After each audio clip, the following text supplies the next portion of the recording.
Sardinia Tourism Call to Action, 4 incontri formativi dedicati agli operatori, alle istituzioni e ai professionisti del turismo per sviluppare competenze su comunicazione, analisi dei dati, innovazione e vendita. Iscriviti su geasa.it all'incontro del 26 ottobre su tema Come analizzare i dati, promosso da Assessorato regionale del turismo e Aeroporto di Olbia. Un po' accelerato. Bene, direi comunque di iniziare. Vedo ancora dei ragazzi che stanno facendo la registrazione, però vorremmo evitare di arrivare troppo lunghi. Quindi buongiorno a tutti e grazie per essere qui con noi oggi. Siamo al secondo appuntamento del Sardinia Tourism Call to Action. Ringrazio innanzitutto il comitato scientifico, quindi Joseph Ayark, Maria Elena Rossi, e Antonio Usai. Ora si sente meglio, sì, che sono al mio fianco. Allora, nota di servizio anche per la regia: gli assessori regionali Chessa e comunale Balata interverranno alle 14:30, quindi spostiamo il loro intervento al pomeriggio.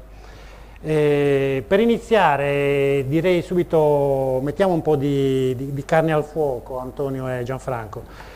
Io e Gianfranco qualche anno fa, credo nel 2018-2019, abbiamo fatto un'analisi sul cosiddetto spread turistico, ti ricordi Gianfranco?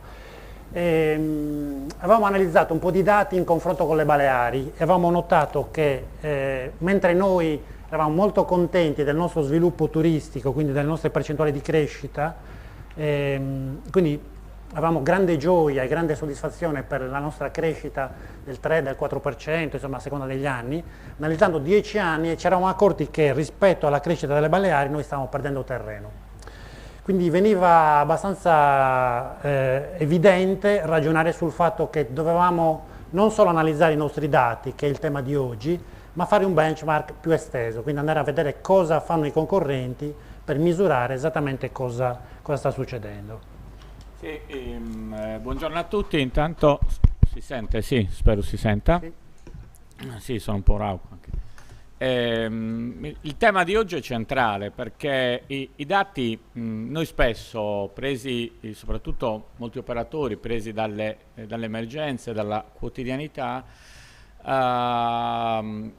diciamo non vedono il fatto che invece leggere il dato in un certo modo aiuta a sviluppare in maniera corretta i processi decisionali. E quello che vogliamo specificare oggi è proprio questo, è come il dato può aiutare dai piccoli operatori ai grandi player e anche le grandi istituzioni, le grandi amministrazioni a sviluppare i propri processi decisionali, a prendere le proprie decisioni sulla base di un'analisi di dati, andando a guardare e andando a scegliere il dato nella maniera migliore possibile. Noi siamo in un'epoca nella quale siamo inondati di dati, ne abbiamo tantissimi, quindi la vera sfida è poter selezionare quelli che servono, sceglierli nella maniera corretta possibile e fare in modo che attraverso questi poi letti in maniera adeguata i processi decisionali e le decisioni possano venire di conseguenza. E quindi la giornata di oggi sarà proprio sviluppata su questo e quindi abbiamo voluto proprio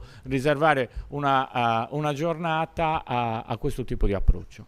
importantissimo Antonio, perché il dato, se resta fino a se stesso, è totalmente inutile, bisogna trasformarlo in informazione. Stiamo provando, Lucio. Buongiorno a tutti. Da diversi anni siamo impegnati a trasformare i dati in informazioni, meglio ancora in tendenze e scenari.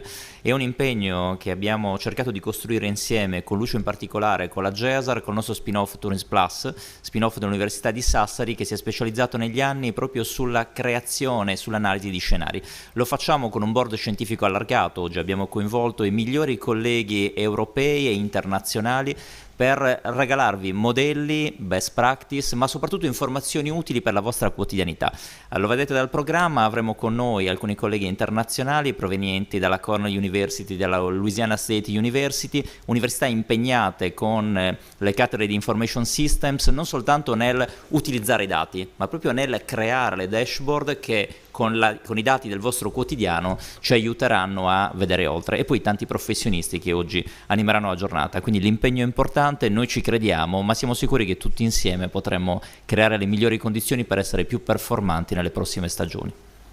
E allora direi di entrare direttamente nel vivo della giornata e chiamerei al tavolo Mirko Lalli, The Data Appeal. Mirko è un grande esperto di dati, è una persona che abbiamo voluto fortemente, che il Comitato Scientifico ha richiesto fortemente, perché ci dà la misura appunto di come ci sono aziende specializzate sulle quali possiamo fare leva, che possono chiarirci situazioni, trend di mercato, anche diciamo scenari futuri, no Mirko? Perché il dato, l'analisi del dato, quello che vediamo oggi, serve appunto, come diceva Gianfranco, per prendere decisioni strategiche per il futuro. A te. Allora, io questo per controllare la presentazione. Sì. Il microfono non so se serve questo, sì. Anche sei questo, credo per la sala. Non so, mi sentite? Proviamo, va bene. Funziona tutto.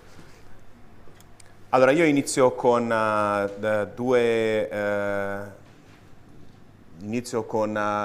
indicazioni e poi vi faccio vedere anche un po' di dati. Ovviamente non voglio fare una presentazione aziendale, non mi interessa oggi. L'obiettivo è appunto come analizzare i dati e come estrarre valore dai dati. Vi racconto un po' cosa facciamo, ma soltanto per farvi capire quali dati analizziamo e come appunto estraiamo valore dai dati. La presentazione non importa, io sono il fondatore di una società che appunto si chiama Data Appeal. La società si chiamava, quando è nata nel 2014 in H-Farm, Travel Appeal. Inizialmente eravamo focalizzati soltanto nel mondo del turismo, poi nel nostro percorso abbiamo capito che gli stessi dati erano interessanti anche per altri settori e abbiamo deciso di cambiare nome, non cambiare scopo ovviamente. Ancora oggi lavoriamo, il primo settore su cui lavoriamo è sempre il mondo del turismo. Qual è il nostro approccio? Che cosa vuol dire per noi una destinazione data driven, cioè una destinazione che prende le decisioni basate sui dati?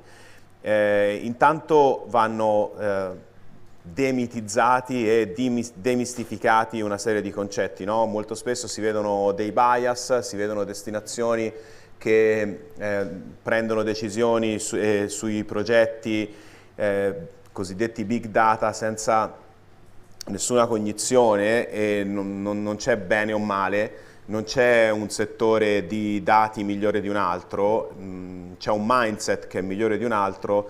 Ho visto progetti big data fatti molto bene, progetti big data fatti molto male, lo stesso vale per i dati tradizionali, quindi ci può essere un approccio o tradizionale o un po' più innovativo appunto basato sui big data.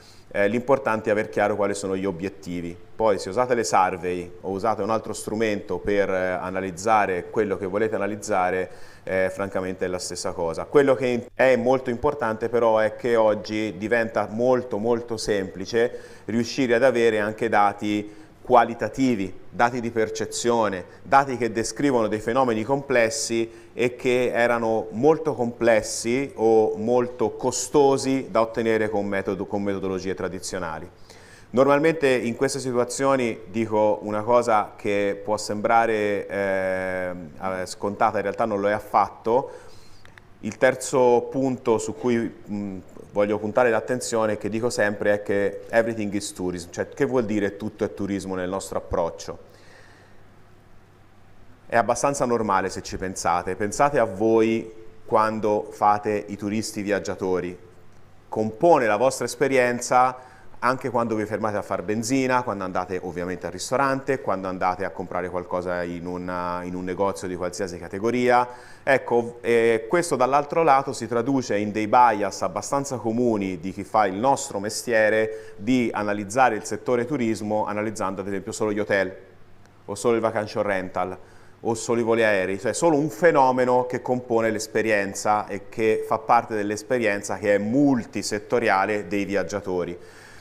Noi abbiamo un approccio un po' più olistico e raccogliamo tutti i dati, poi vi faccio vedere, in modo da provare a ricostruire l'interezza dell'esperienza del viaggiatore. Ovviamente, così come everything is tourism, non tutto è misurabile, però ci sono dei modi e l'intelligenza artificiale ci aiuta a superare il fatto che non tutto sia misurabile, creando ad esempio dei proxy. Usiamo i contenuti online come proxy dei viaggiatori, abbiamo fatto degli indicatori specifici per misurare ad esempio la sostenibilità di una destinazione, facendo inferenza tra loro di centinaia di dati differenti, dai dati satellitari ovviamente alla percezione delle aziende, alla comunicazione delle aziende, qualità dell'aria, qualità dell'acqua e così via. Abbiamo appena, lo presento stasera, tra l'altro a Milano, fatto un indicatore che si chiama Inclusivity Index, che va a misurare quanto la destinazione è inclusiva verso anche le nuove forme di turismo. Ecco, tutte cose che con metodi tradizionali sono un po' complesse da misurare, ma che sono le priorità dei nuovi viaggiatori. La sostenibilità, ne parlo un po' più avanti, in alcuni mercati diventa un fattore decisionale. Voi sapete come siete posizionati su questo fattore decisionale? Probabilmente è complesso, è molto complesso. Quarto punto, erano 5, quindi sono veloce. Credo che le destinazioni migliori non solo usino i dati, ma utilizzino questi dati anche per potenziare e abilitare gli operatori del territorio. Vi porto un esempio, in modo da non parlare dei presenti, che in sala. Lavoriamo ormai da tanti anni con la Regione Veneto. La Regione Veneto non solo ha l'osservatorio turistico di destinazione, che utilizza internamente per capire cosa succede, ma ha anche un sito pubblico dove vengono esposti i dati per tutti gli operatori. Questo lo trovo di una banalità incredibile, ma di una potenza eccezionale, perché tutti usano gli stessi dati, tutti si allineano sulle stesse strategie, tutti parlano lo stesso linguaggio e diventa abbastanza normale concertare appunto una strategia di territorio quando c'è questo livello di restituzione, di give back dei dati sul territorio stesso. Ultimo punto, una parentesi, l'ho anticipato prima, sulla sostenibilità. Guardate, penso da 2 anni a questa parte in tutti gli eventi del turismo la parola sostenibilità viene usata anche parecchio a sproposito. Ci sono una decina di enti certificatori nel mondo che certificano sia le imprese che i territori e vi danno i famosi bollini di sostenibilità. Tutti questi bollini si basano su una autocertificazione, cioè uno risponde a un bel questionario, dichiara di fare una serie di cose e riceve il bollino che poi mette nel sito. E finisce là. Cercate di fare in modo che la sostenibilità diventi un po' più di questo, perché la sostenibilità è trovare l'equilibrio tra i cittadini residenti, voi, appunto i residenti, e i cittadini temporanei che sono i viaggiatori.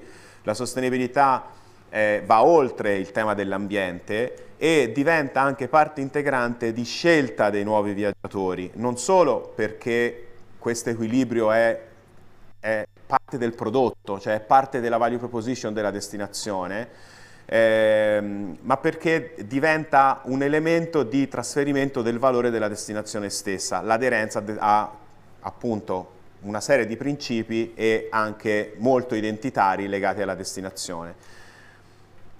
Non è questo un concetto vuoto. In Nord Europa stanno nascendo una serie di fenomeni, è nata una parola in svedese che non so come si pronuncia, ve la dico in inglese, che è shame to fly.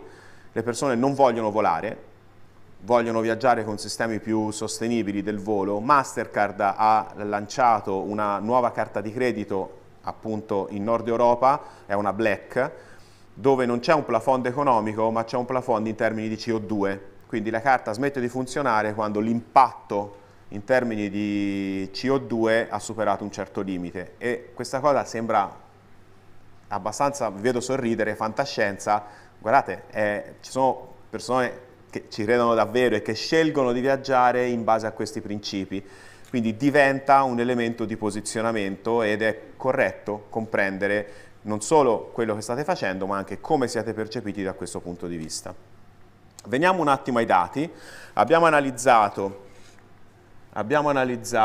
se riesco ad andare avanti, abbiamo analizzato circa 400.000 tracce digitali nell'ultimo anno. Il nostro approccio prevede di partire dalle mappe online, di mappare tutti i punti di interesse presenti sulle mappe online di tutte le categorie, raccogliere tutta la comunicazione, la percezione online, la reputazione e collegarci tutti una serie di altri dati per capire che cosa sta succedendo. I contenuti online, come vi ho detto, sono utili per due motivi. Primo, perché è un proxy delle persone presenti sul territorio. Abbiamo un algoritmo di machine learning che correla i dati dei contenuti online con i dati Istat, ad esempio in Italia, e c'è una correlazione statistica di 0,96, cioè vuol dire che i contenuti online sono un predittivo delle persone sul territorio. I dati Istat vi arrivano 4, 5, 6 mesi dopo, normalmente, se va bene. I dati online sono in tempo reale e permettono anche di fare forecast, cioè vi permettono anche di capire, spingervi un attimo in avanti, e permettono però i contenuti online, contenuti post recensioni, di analizzare la percezione di quello che viene raccontato. Intanto la percezione della Sardegna è sempre molto buona, non ho fatto classifiche perché la variazione tra i vari ambiti territoriali è veramente questione di decimali, quindi non aveva molto senso. Però è interessante capire anche in termini di contenuti di cosa parlano le persone di più, quindi sono quelli più visitati, e in termini di percezione come varia nel corso del tempo e anche in base ai mercati di riferimento. Questo link tra contenuti online e sentiment è un altro indicatore importante, perché fa vedere ad esempio che c'è una correlazione inversamente proporzionale tra numero di persone e sentiment. Anche qua non vi dico nulla di nuovo, lo potete intuire, però visto dai dati è un po' una validazione, no? È la validazione che quando una destinazione si satura peggiora l'esperienza per tutti, peggiora l'esperienza per chi ci vive e peggiora l'esperienza per chi la visita. È questo interessante quando si parla di sostenibilità. Qual è il punto virtuoso di sostenibilità economica e redditività per la destinazione stessa e di sostenibilità percepita, quindi di una migliore esperienza per i viaggiatori? Per evitare quello che vedete ad esempio ad agosto, il picco negativo anche là, il picco negativo anche di percezione quando la destinazione si satura. È così, in tutto il mondo, quando la destinazione si satura peggiora la reputazione, che però è un'ipoteca, perché la reputazione peggiora, la reputazione influenza la redditività, le performance e le nuove prenotazioni, e quindi è un punto da cui bisogna comunque stare attenti, bisogna esserne assolutamente consapevoli. È interessante vedere come, se vediamo i dati online, l'estate 2022 verso l'estate 2019 c'è un ritorno alla normalità, sia in termini di normalità tra virgolette, perché c'è un assestamento, diciamo, verso una normalizzazione. Le tendenze sono esattamente le stesse, però ci sono alcuni punti che vi voglio evidenziare, sono alcune criticità. Intanto, questi sono i contenuti online. Ho provato ad analizzare anche l'andamento di altre dimensioni. L'andamento dei mercati, è interessante vedere tornare ai mercati internazionali. Vediamo un attimo come si compone però analizzando i voli aerei. Questa è una finestra prendendo i 3 aeroporti più importanti i 3 aeroporti della Sardegna, combinati.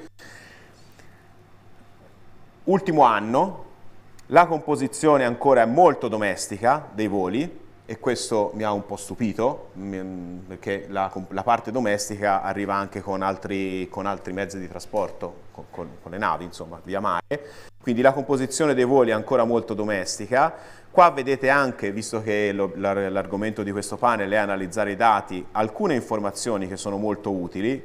Guardate come variano per mercato le cancellazioni e come variano per mercato le finestre di prenotazione. Questo vi fa capire quanti giorni prima i turisti di quel mercato prenotano un volo per venire in Sardegna. Perché è interessante? Perché se voi dovete fare delle iniziative di marketing verso un mercato specifico, se dovete ad esempio, fosse parte di qualsiasi piano strategico, potenziare la parte internazionale, dovete modularle e comunicare prima che abbiano prenotato. Vuol dire 75 giorni prima per i tedeschi, vuol dire 53 giorni prima della Francia, vuol dire muoversi con 4-6 mesi di anticipo prima dell'apertura della stagione. Se non ci sono gli americani qua, la media degli americani che vengono in Italia è 129 giorni ed è la metà a oggi pre-pandemia. Prima era il doppio, si muovevano quasi con un anno di anticipo. Ecco, queste informazioni vi permettono anche di essere più efficaci e di non buttare via i soldi, perché se fate marketing quando hanno già prenotato, probabilmente ecco, difficile che riuscirete a convincere qualcuno. Interessante vedere la durata del soggiorno, anche questa è controintuitiva e si può anche spacchettare, l'ho fatto solo per l'Italia, vedere quanto in percentuale la composizione dei viaggiatori, in questo caso vedete sulla destra di questa slide, stanno nei vari segmenti.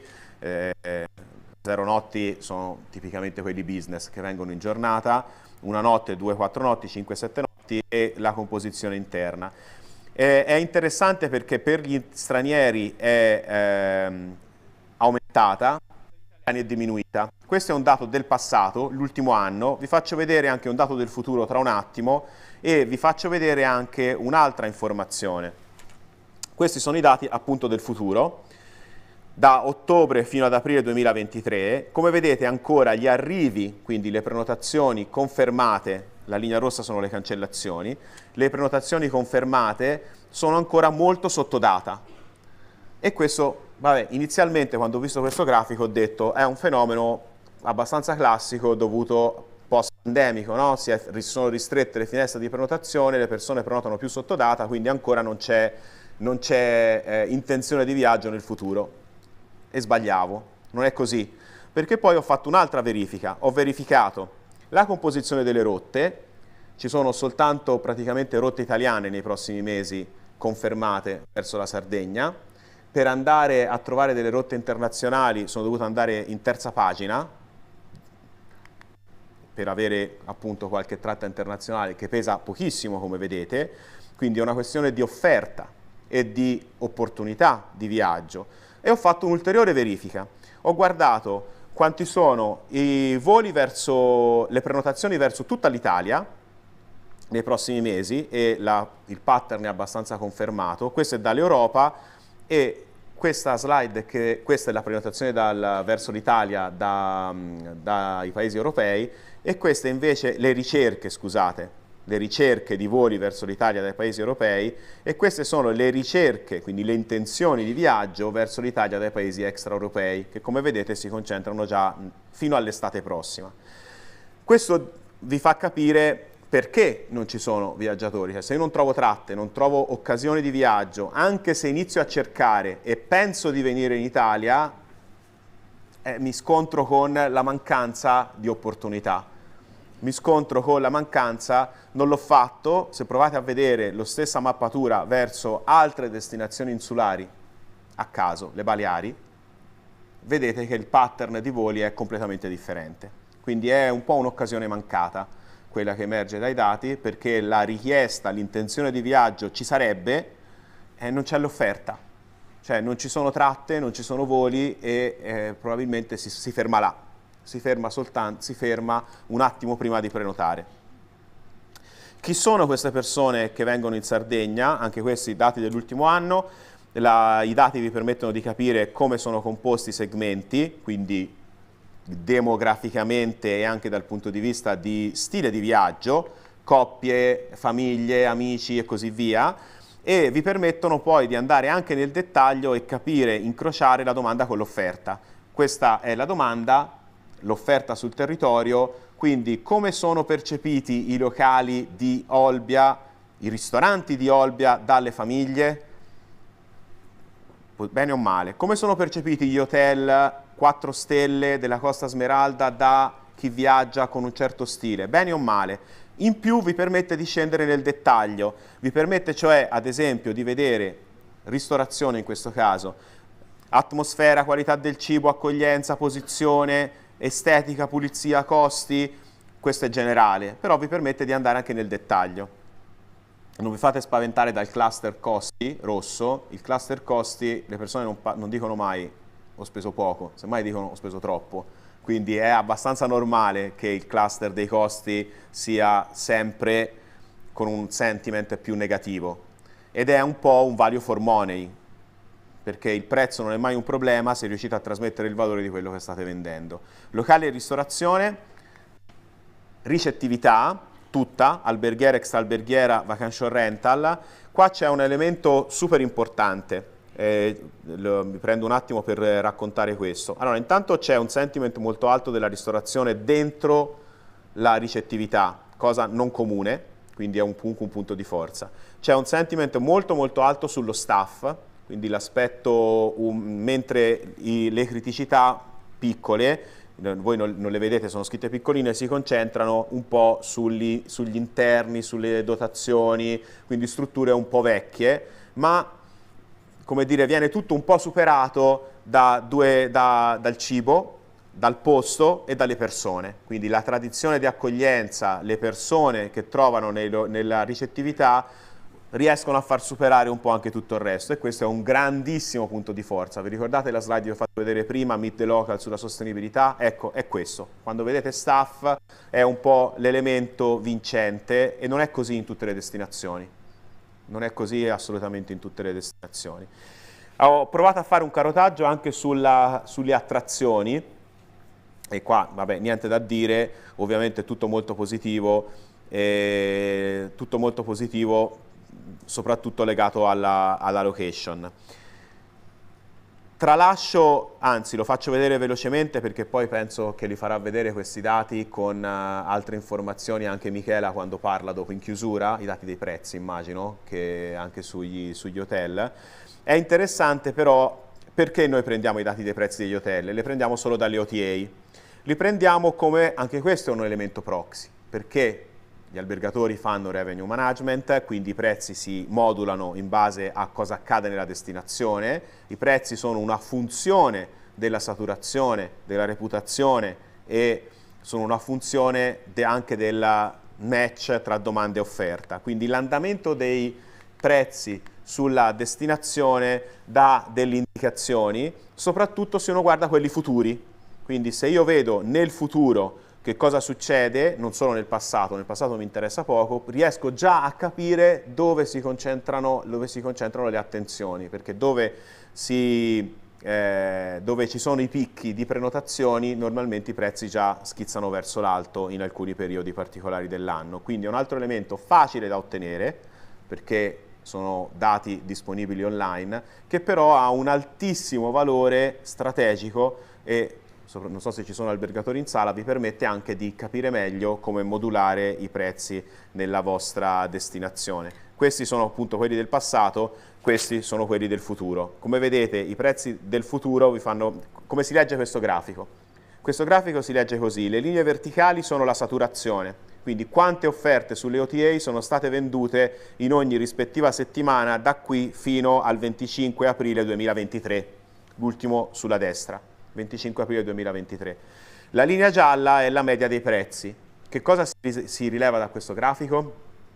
Che passano da una tariffa minima di 70 euro fino a una tariffa massima di 237. Si rileva che c'è a parte un buon ottimismo per la stagione che arriva, e a partire da Pasqua, diciamo, c'è una stabilizzazione e non si vede l'estate ancora, se volete poi se siete curiosi ve la faccio vedere durante la pausa, una stabilizzazione e ci saranno ulteriori picchi verso l'estate. Tutto questo è abbastanza normale, no? È abbastanza semplice da capire e vi permette anche di ipotizzare dove fare promozione, verso quali mercati se incrociate con i dati precedenti, e verso l'estate probabilmente non ce n'è neanche bisogno, è già abbastanza naturale quello che dicono i dati, che ci sarà ora non voglio portare sfiga, insomma, però i dati sono abbastanza chiari. Ecco, tutto questo ora tralascio alcune cose che ci porterebbero lontano. Se qualcuno vuole la presentazione, i dati sono un po' piccoli, mi mandate una mail, oppure la mando agli organizzatori, insomma vi facciamo avere il modo di avere queste slide, e lascerei un po' di spazio se c'è qualche domanda. E finisco qua, grazie mille.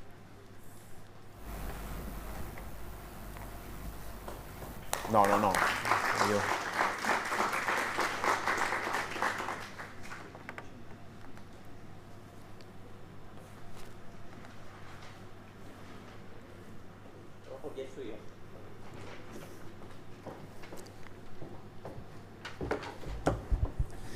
Tanto grazie, come tutti i dati interessanti, perché poi ci aiutano a riportare l'attenzione su fenomeni che ci hanno riguardato. Per la stagione è molto bella poi quella prospettiva, vedendo come stanno andando le prenotazioni dei voli. Io penso che, perché poi sentivo, no? Ero in movimento in sala, quindi un po' di curiosità extra. Tanto sì, sarà molto interessante avere la presentazione per poterci confrontare. Forse mi è sfuggito qualcosa. Hai lavorato su un campione che è relativo a, così per avere qualche dato di contesto.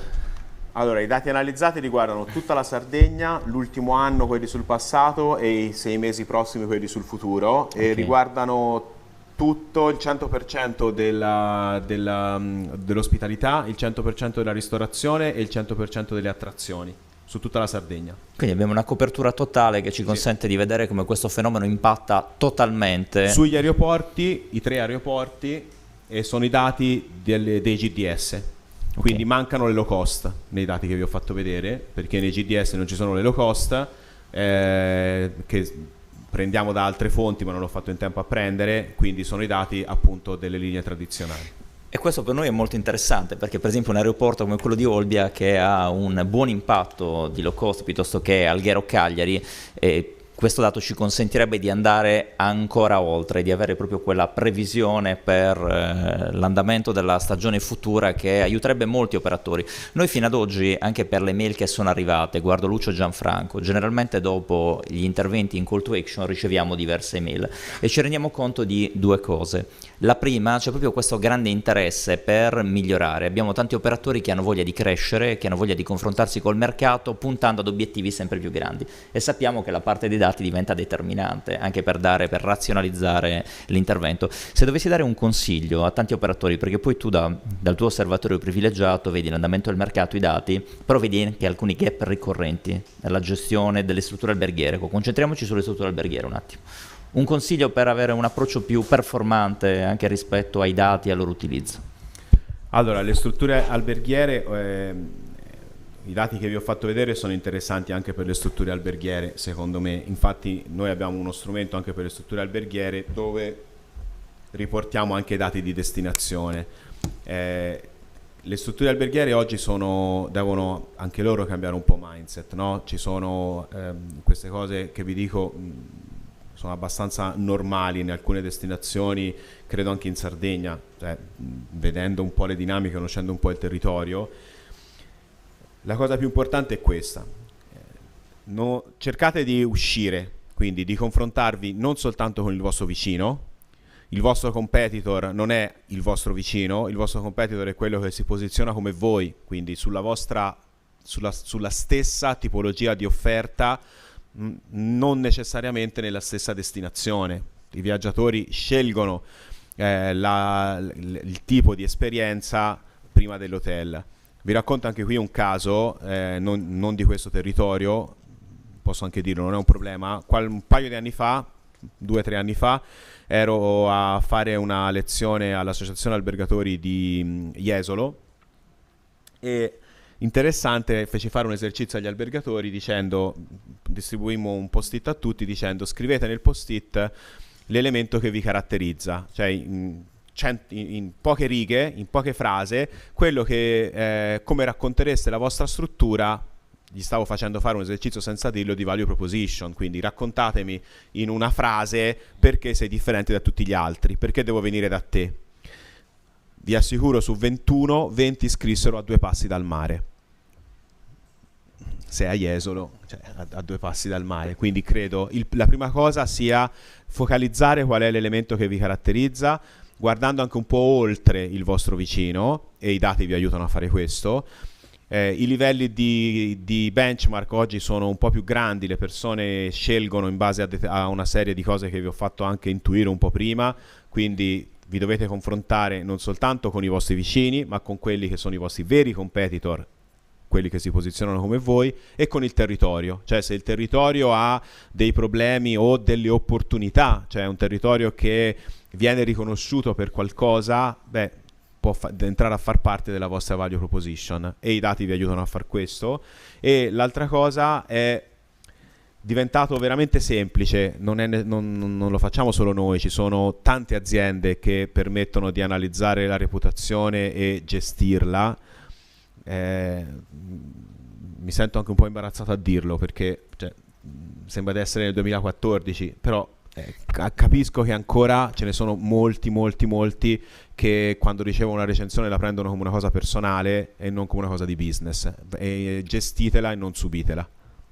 Anche su questo ci sono molte analisi, le portiamo avanti anche con i nostri studenti all'università, ed evidentemente sì, cioè questa reazione un po' diffusa in alcuni territori, vediamo dei picchi, e in altri c'è un po' più di maturità. Perché le aziende sono piccole, familiari, e quindi è come gestire, sono affari di famiglia, no? Però qui va fatto un po' un salto di qualità anche appunto di business, piuttosto che di gestione dell'azienda di famiglia. Questo è un po' anche il senso di call to action nei diversi appuntamenti, ormai nei diversi anni in cui abbiamo sviluppato questa traiettoria.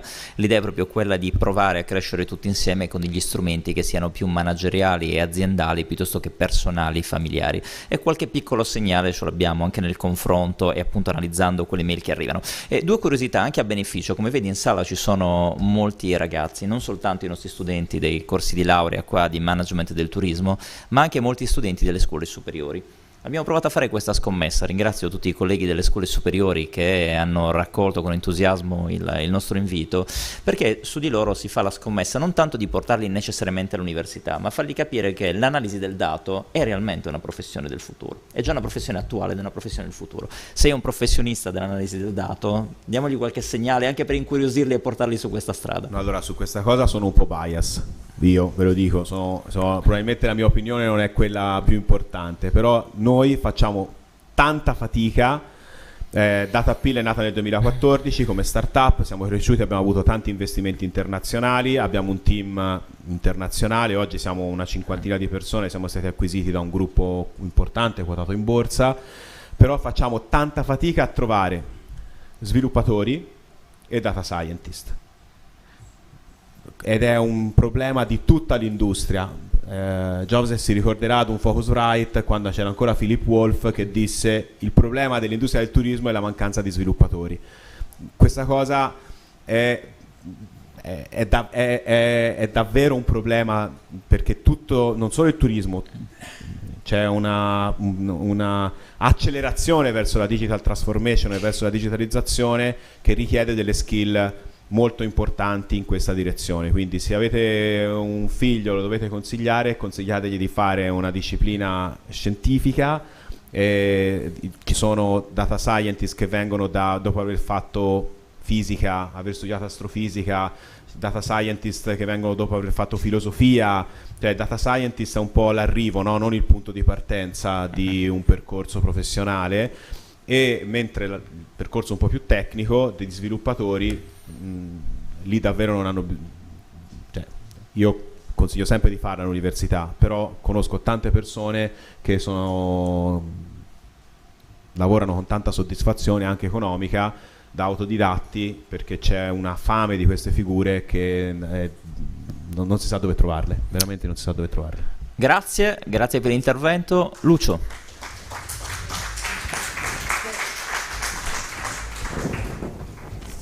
Bene, andiamo in continuità, stiamo parlando di dati, ho il piacere di presentarvi Pierangelo Orofino, dirigente dell'assessorato del turismo della Regione Sardegna, che ha un compito importante, deve rimettere a posto un po' il sistema del SIRED, che è la banca dati fondamentale per noi e per tutti gli operatori, per capire come si stanno muovendo, quindi anche il timing dell'informazione è importante, non solo la qualità e la dimensione dell'informazione, per comprendere come il dato si sta muovendo. Allora facci capire, Piero, per favore, quale sarà lo sviluppo del sistema SIRED.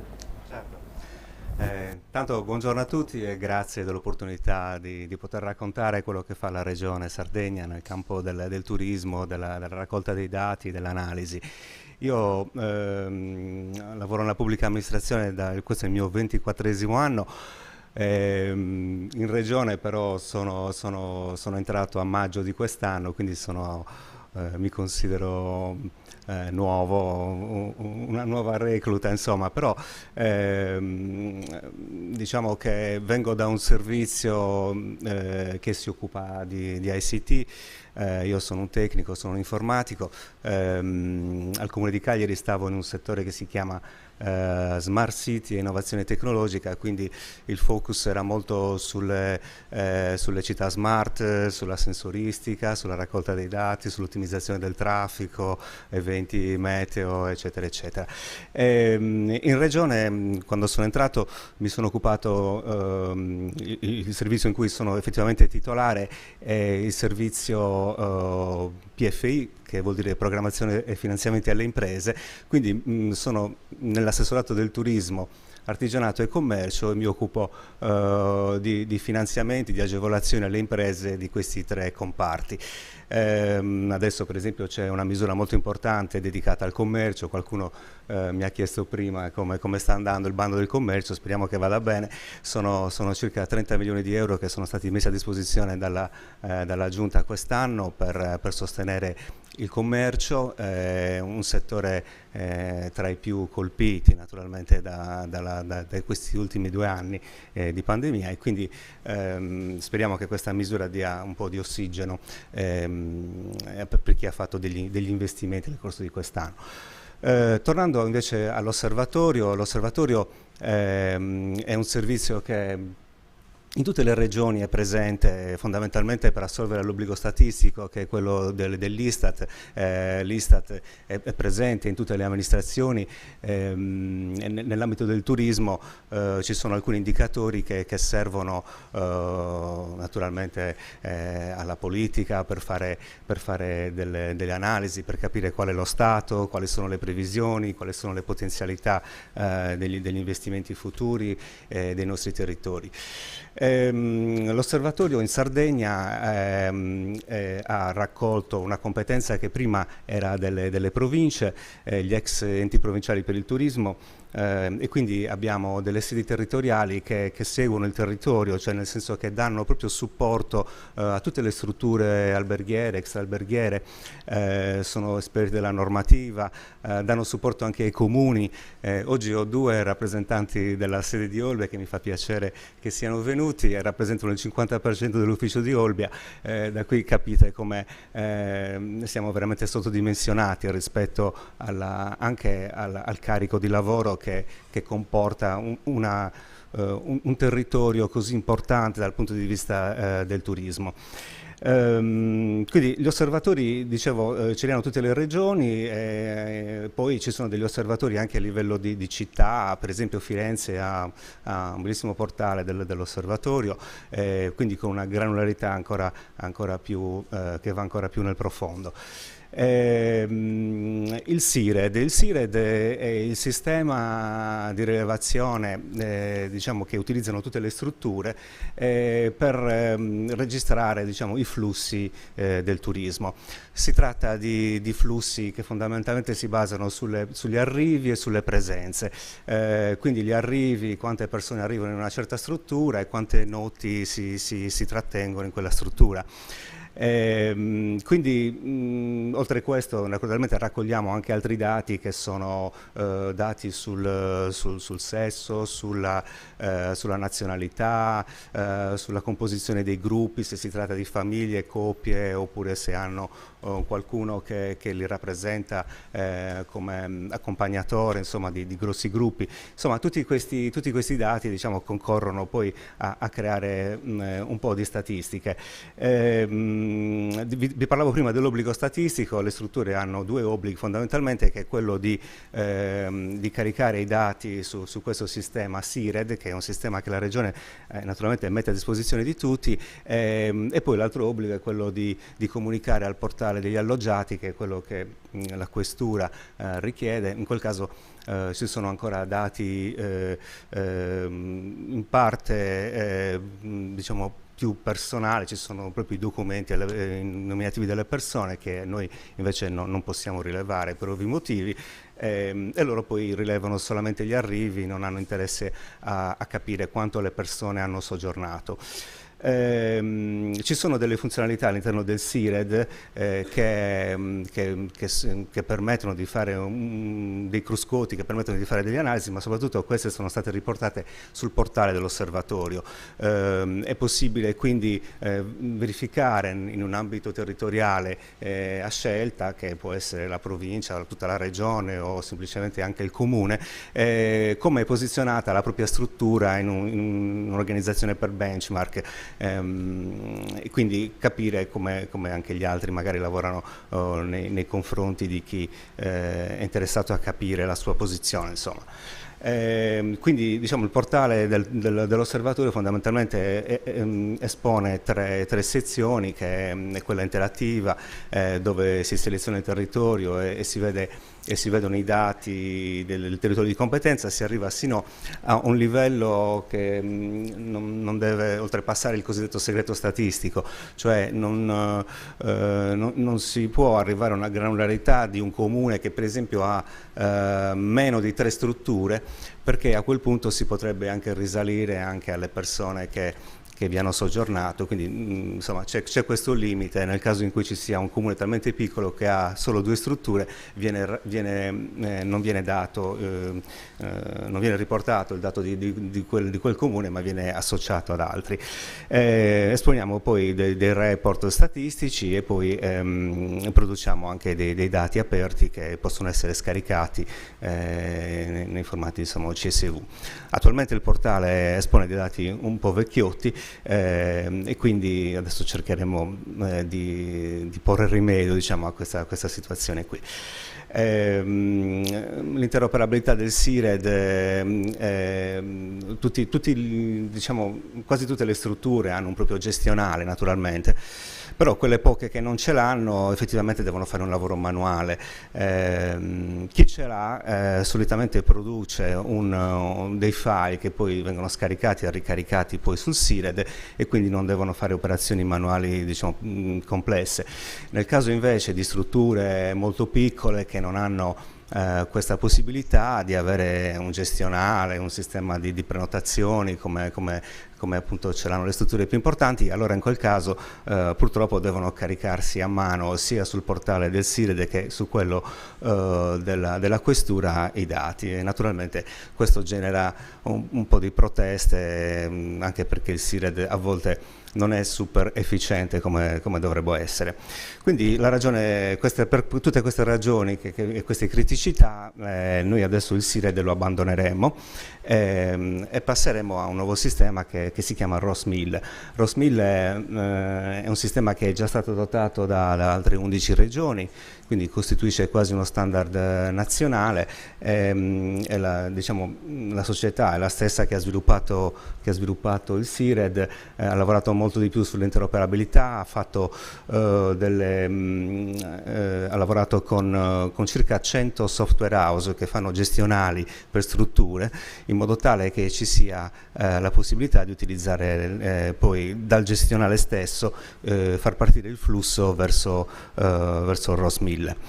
ROS1000 è un sistema in cloud. Sapete che la pubblica amministrazione si deve rivolgere adesso a infrastrutture che afferiscono al cosiddetto cloud della PA, cioè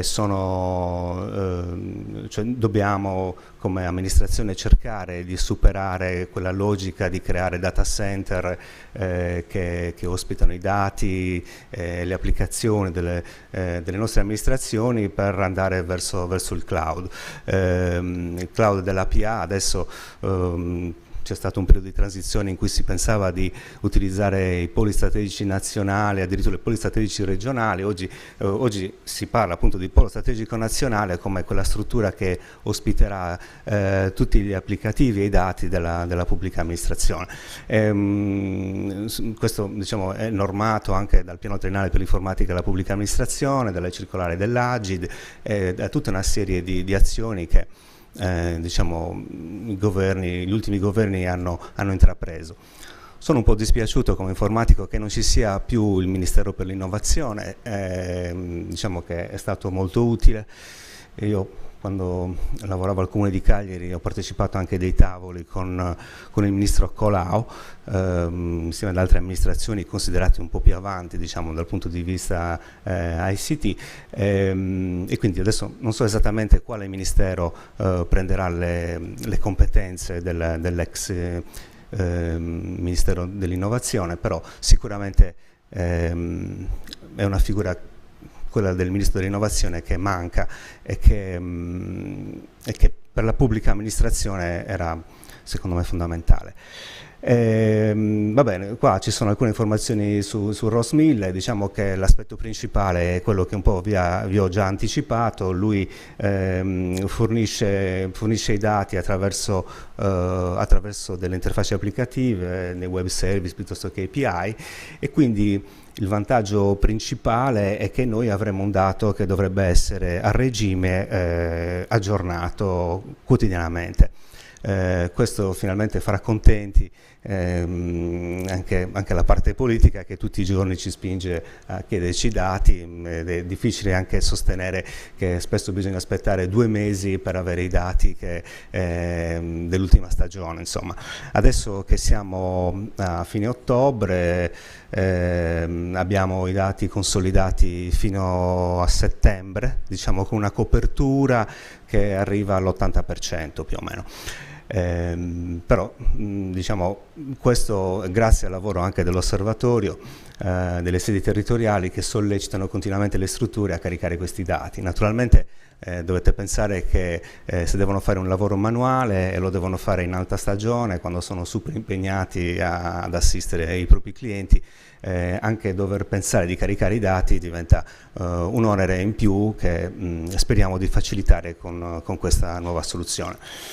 Va bene, queste sono caratteristiche che vorrei che diciamo, scorro velocemente. Anche altre integrazioni per altri adempimenti, come ad esempio l'imposta di soggiorno, e lavora molto sulla qualità dei dati. Anche quella è un'attività che invece i tecnici, gli informatici del settore osservatorio fanno quotidianamente, cioè quello di ripulire un po' i dati in funzione anche dei mancati inserimenti oppure delle mancate comunicazioni di chiusura. Alcune strutture chiudono ma non ce lo comunicano tempestivamente, e quindi i dati alla fine vengono anche un po' falsati, e quindi c'è tutto un lavoro sulla qualità dei dati e sulla ripulitura che al momento viene fatto manualmente. Un altro aspetto molto importante, molti di voi avranno sentito parlare del TDH, cioè del Tourism Digital Hub. La soluzione si integra con questo hub nazionale che raccoglierà tutte le anagrafiche delle strutture. Sarà collegato con il portale italia.it per quanto riguarda anche la promozione, la visibilità maggiore che potrà avere a livello internazionale ogni singola struttura, e quindi diciamo, è uno strumento che in qualche maniera ci faciliterà anche su questo. Il TDH purtroppo le regioni non c'è un finanziamento che copre questa attività, e quindi diciamo si dovrebbe fare con fondi interni, e questo un pochettino sta creando un po' di problemi, ma in generale diciamo che utilizzeremo sia soluzioni che sono semipronte, e per gli altri dati che invece sarà necessario inserire nel TDH faremo degli sviluppi con fondi interni. Questi sono esempi di dati raccolti, quelli che ultimamente mi chiedono maggiormente, cioè i confronti tra il 2022 e il 2019. Il 2020 e il 2021 diciamo che non esistono perché le persone hanno viaggiato poco o niente, e questa limitazione degli spostamenti c'è stata anche quest'anno nei primi mesi dell'anno. Diciamo che la stagione è andata molto bene, ci sono dei segni rossi che però sono fino a maggio, ma poi dopo ci sono degli incrementi molto alti, specialmente nel mese di luglio. Poi il 2019, l'ultimo trimestre si era quasi fermato, mentre quest'anno a Cagliari mi hanno detto per esempio che ci sono non c'è posto in nessun albergo, per cui anche ottobre sta andando molto bene, e forse anche favorito dal tempo, insomma. Ci sono anche tutta una serie di eventi che evidentemente concorrono anche a una maggior percentuale di arrivi e di presenze. Questo invece è un altro tipo di dato, rappresenta un po' la divisione tra le provenienze tra l'Italia e l'estero, un po' ricalca le statistiche che abbiamo visto prima. Ci sono anche le permanenze medie che vanno tra i 4 e mezza, insomma tra i 4 e i 5 giorni medi. C'è un incremento dei turisti diciamo domestici, mentre quelli stranieri sono un po' in diminuzione. Credo che sia un fenomeno dovuto al post pandemia, in cui le scelte sono state più orientate diciamo a rimanere un po' nel proprio paese. Poi alcune percentuali, ci sono dei picchi alti, credo che siano delle nuove tratte che sono state istituite. Su questo magari chi si occupa di trasporto aereo può spiegare perché magari dall'Irlanda abbiamo un incremento così grande, insomma. Noi naturalmente, essendo un'isola, siamo legati moltissimo ai trasporti, e su questo, diciamo, il turismo con i trasporti vanno di pari passo, e ci sono naturalmente molte relazioni tra i due assessorati per cercare delle soluzioni. Allora, tutti questi dati che abbiamo visto, SIRED, Ross 1000, ci danno delle informazioni, ma queste informazioni sono sufficienti. Io da poco ho partecipato a un convegno a Roma di Gartner, che è un advisor internazionale su cui forse apriremo una collaborazione, e c'era una persona che mi ha detto: quest'anno sono stato in Sardegna e sono arrivato a Olbia, ho fatto una settimana in costa, poi mi sono spostato, ho visitato il pozzo di Santa Cristina, mi sono spostato da un'altra parte, poi sono andato a Villa Simius. Ora, tutte queste informazioni qua di come si spostano le persone, chiaramente il SIRED non le può percepire.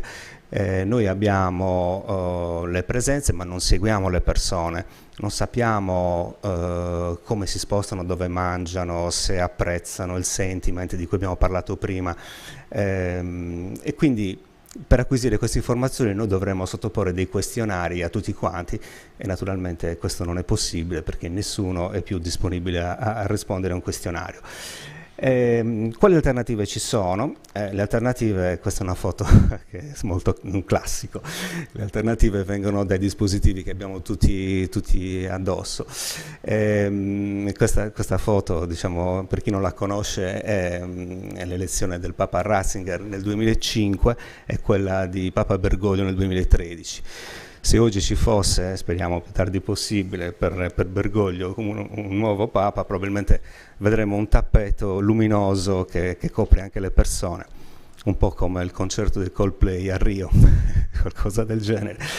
Quindi tutti quanti oggi abbiamo un sensore che utilizziamo non solo per fare acquisti, ma anche per dare la nostra posizione, per dare dei giudizi sui social, facciamo foto, video, condividiamo anche cose di carattere personale, le nostre attività fisiche, sportive, eccetera. Quindi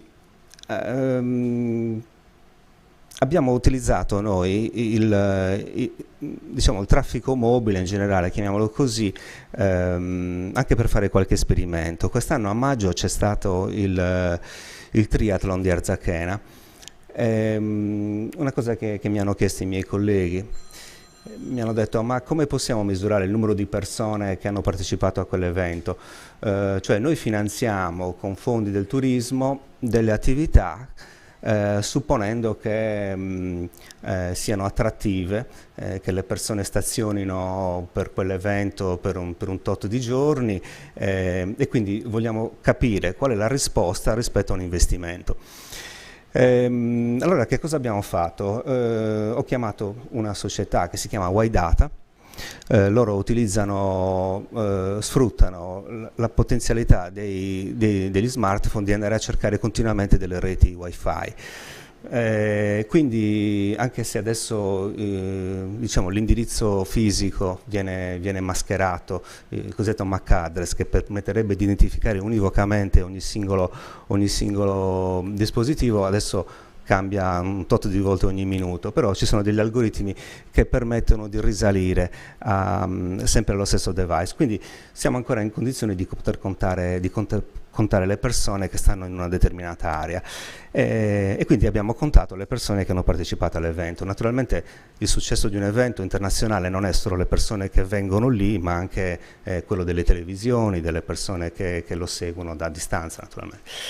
Poi abbiamo visto la soluzione di Datapil prima. Datapil è un cliente della regione Sardegna, ogni tanto mi esce il comune di Cagliari, scusate. Abbiamo un contratto con AlmaWave, che ha fatto il nostro direttore generale dell'innovazione tecnologica. Probabilmente ne faremo uno anche noi come turismo, per fare analisi sui nostri dati specifici, per fare anche degli incroci rispetto alle nostre anagrafi, e capire intanto quello che ci sfugge, ma anche come possiamo aiutare le strutture. Oggi diciamo siamo un po' passivi, chiediamo alle strutture di fare uno sforzo ma non restituiamo abbastanza servizi come sarebbe opportuno invece fare. E poi ci sono in generale dati che si possono acquistare dall'esterno e che sono acquisiti appunto dalle piattaforme principali tipo Google, Apple, insomma. Sapevo che oggi insomma sarebbero stati dei giovani e quindi cosiddetti millennials. Io preferisco parlare di nativi digitali, cioè persone che sono nate già con lo smartphone in mano, e spesso invece noi che siamo un po' più vecchi abbiamo vissuto i periodi in cui le licenze d'uso dei software si compravano, non c'era niente gratis, non c'erano gli smartphone. Oggi invece quando uno si compra un telefono sostanzialmente ha tutta una serie di applicazioni che sono diciamo gratuite. Però di gratuito non c'è mai niente. Gli americani usano un'espressione, dicono non esiste un pasto gratis, no?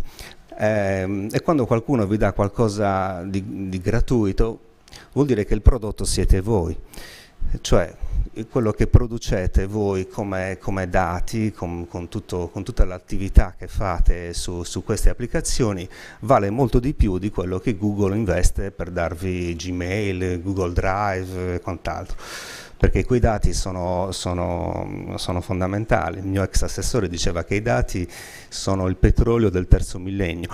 Oggi si potrebbe dire il gas forse, però comunque sì, hanno molto molto valore, e quindi una cosa che è gratis è perché dietro c'è del valore che magari non percepite, però io ai ragazzi, io ho una figlia che ha 19 anni, quando provo a raccontargli queste cose non è che sia molto ricettiva sinceramente, ma perché il rapporto padre-figlia non è mai facile, però dico sempre fatevi delle domande e cercate di darvi delle risposte, cercate di capire perché sta funzionando in questa maniera. Una cosa gratis vi deve sempre insospettire. Questi invece sono i dati della gara di cui vi accennavo prima, dell'incremento antropico che c'è stato durante il triathlon, ed è un esperimento che replicheremo. Addirittura adesso nel bando, quello della legge 7, che ha creato un po' di polemiche, ci sono diversi cartelloni per diverse attività che la regione sponsorizzerà. Diciamo, abbiamo messo anche un rimborso spese per chi è in grado di certificare in qualche maniera, con un mezzo tecnologico adeguato, le presenze che quella manifestazione ha accolto. Quindi, diciamo, cerchiamo di introdurre un po' di innovazione anche nei piccoli eventi, anche nelle sagre, che comunque dobbiamo capire poi qual è il trend. Insomma, adesso abbiamo parlato anche prima di incertezza. Mi avvio a concludere con alcune considerazioni. Oggi, diciamo, mentre nel passato i dati come questi del SIRED, oggi di Ross 1000, permettevano di fare delle analisi, delle previsioni, di capire le potenzialità dei nostri territori, di capire anche come si muovono per nazionalità i nostri clienti.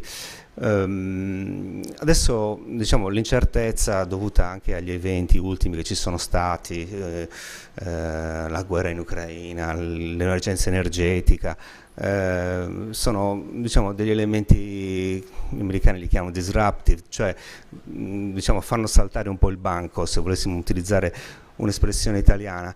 Quindi diciamo, fare delle previsioni sul 2023 è un pochino difficile. Il 2022, una volta che è stato riaperto, sono state riaperte le strutture, i viaggi, diciamo, è considerato un anno facile. C'è stato un incremento rispetto alla pre-pandemia, ma questo è dovuto fondamentalmente a un senso di rivalsa di tutti, di riappropriarsi anche della voglia di viaggiare, no? Invece adesso sul 2023 incombono dei problemi non di poco conto. Ci sono i problemi soprattutto del costo dell'energia, ci sono i problemi degli aerei, che alcuni non garantiscono, non so, Volotea pare che la continuità territoriale la garantisca fino a gennaio, se non ricordo male. Anche se invece Ryanair, ho visto da poco, hanno fatto un accordo, credo, con l'aeroporto di Cagliari. Ci sarà un incremento di oltre il 20% rispetto al 2019, quindi sono quei low cost che invece non comparivano nelle precedenti statistiche che abbiamo visto. E diciamo, in generale l'assessore nostro, che è molto attivo, lavora, diciamo, su alcuni temi, diciamo, distribuisce, cioè lui pensa di diversificare l'offerta, cercando di investire per esempio sui grandi eventi internazionali, grandi eventi sportivi, sui cammini religiosi e minerari, sull'archeologia. Da poco a Cagliari c'è stato un workshop di 4 giorni sull'archeologia, che ha fatto 12.000 presenze. È un segnale, secondo me, molto importante. Le persone, diciamo, non amano più solo spiagge e ombrellone, ma si stanno dedicando anche al turismo più sostenibile, ai cammini, al turismo lento, ai cammini, al cicloturismo. C'è una bellissima iniziativa che si chiama cicloferro, sarebbe turismo ferroviario, contemplativo ma anche attivo. Viene fatto attraverso dei carrelli che vengono spinti come un ciclo, no? Cioè, e quindi sono anche a pedalata assistita, naturalmente. E sfruttano tutte quelle tratte ferroviarie che ormai sono dismesse. quelle a scartamento ridotto, noi ne abbiamo tantissime in Sardegna, alcune vengono sfruttate dal trenino verde, ma altre invece sono totalmente, cioè quasi abbandonate. Quindi una delle idee è quella di sfruttare insomma, queste linee che arrivano, entrano anche in foreste primarie, dei luoghi bellissimi dove e poi sono silenziosi. Spesso chi ha fatto dei test mi ha raccontato che incontrano volpi, cervi, cose diciamo spettacolari. E quindi poi c'è anche naturalmente il turismo esperienziale e in generale una promozione un pochino più coordinata del brand Sardegna. Io avrei finito, questi sono i miei riferimenti, se qualcuno mi vuole scrivere, avere qualche dato in più o qualche informazione, naturalmente sono molto disponibile. Grazie. Grazie Piero. Resta ancora con noi, accomodati a fianco a Mirko, perché faremo una sessione di domande alla fine dell'intervento del nostro guru, che dobbiamo sopportare ormai da 6 anni, ben 6 anni che sentiamo Joseph, ma non ci stanchiamo mai.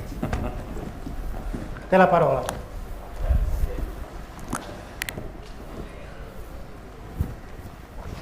Bene, buongiorno a tutti.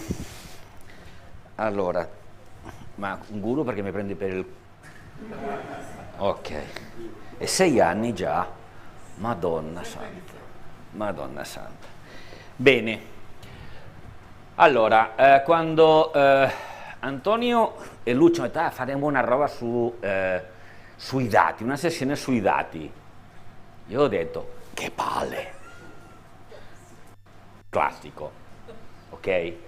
Perché l'operatore turistico sui dati dice che palle, ma anche chi organizza e chi gestisce destinazioni turistiche. Allora io ho tentato di capire un po' come io utilizzo i dati. Io un po' quello che tenteremo in qualche maniera di ragionarvi su questa mattina. Allora, funziona? Eccoci qua. Allora, innanzitutto dobbiamo fare un ragionamento di partenza. Come è cambiato il turismo?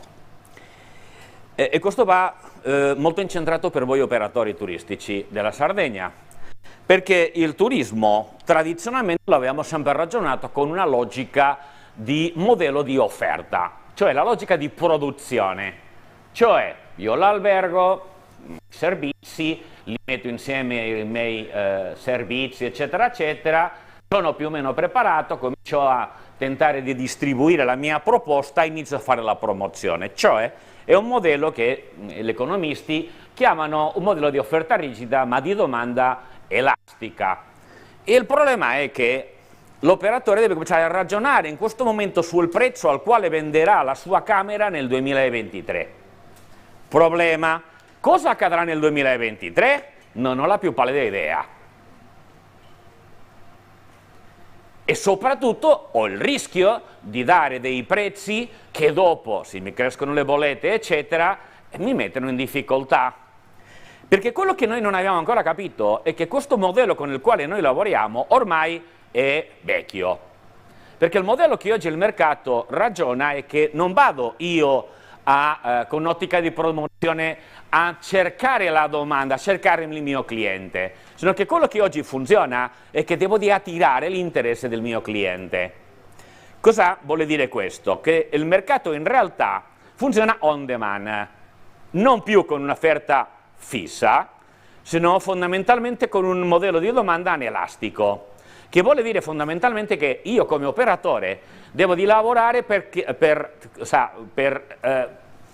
far capire, per incuriosire il mio potenziale cliente, sto parlando di potenziale cliente, sulla mia proposta, cioè devo di lavorare fondamentalmente nella promozione non vendendole il mio albergo, non vendendo la mia proposta, sino fondamentalmente vendendole l'esperienza che farà nel mio albergo, nella mia destinazione. Pertanto devo lavorare su una logica di attirare l'interesse utilizzando i mezzi classici, i social, la comunicazione, la vecchia promozione, eccetera, eccetera, perché la differenza importante in questo caso è che prima io generavo l'offerta e ce l'avevo lì. Adesso quello che devo fare e generare l'offerta a partire dal momento che il cliente mi prenota. E qui quando comincia a essere molto importante il dato, o i dati, e soprattutto considerando che il mercato ormai, perché qual è una delle criticità nostre in Sardegna?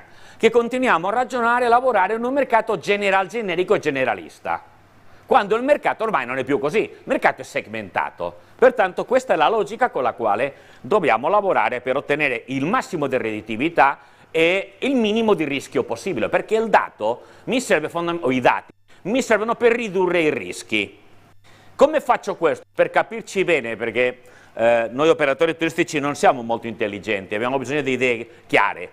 Allora, se io lavoro con il modello di produzione, è quello che devo diciamo, tenere il motore fermo e quando parto accelerata.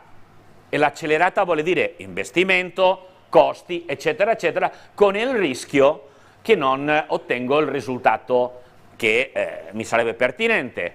Il modello che abbiamo visto, cioè l'ottica del cliente verso il prodotto, è molto semplice, è molto simile al fatto di avere il motore acceso ma al rallenti.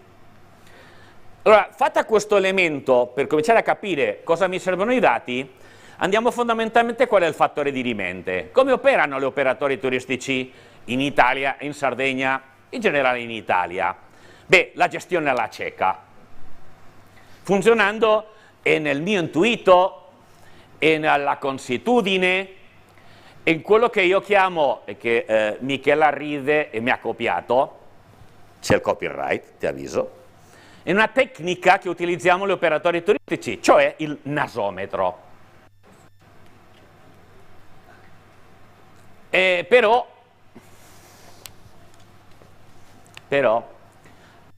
il problema è che se io devo lavorare in un altro modo devo fare una gestione ragionata e per fare la gestione ragionata ho bisogno dei dati, ma c'è un problema, i dati in sé non servono a niente. Tutti quei dati che ci ha fatto vedere prima il buon Mirko, bellissimi, le grafiche, ma le devo interpretare. Ma li devo interpretare calandoli nella mia realtà come operatore, ma nel mio contesto che è quello della destinazione. E questo è fondamentalmente quello che tenterei di spiegarvi oggi. Beh, l'elemento fondamentale per partire è che dobbiamo capire che noi ci muoviamo in quello che si chiama un mercato VUCA, cioè un mercato volatile, velocissimo nei cambiamenti. Faccio un dato.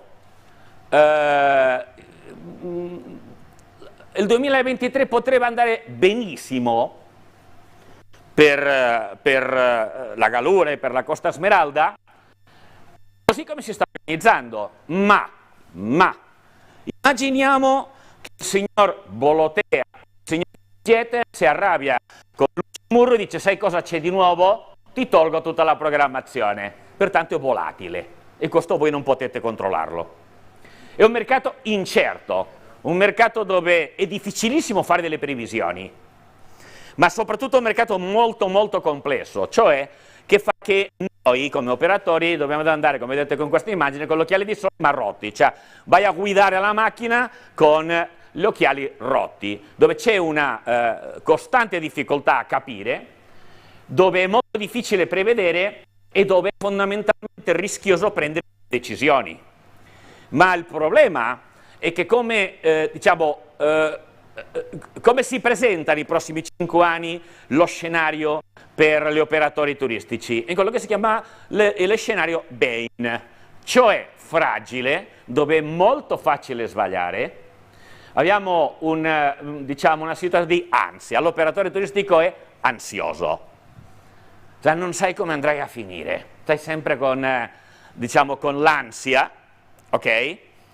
E soprattutto non puoi fare nulla, ma è un mercato non lineare, cioè le cose accadono e non capiamo il perché. Ok?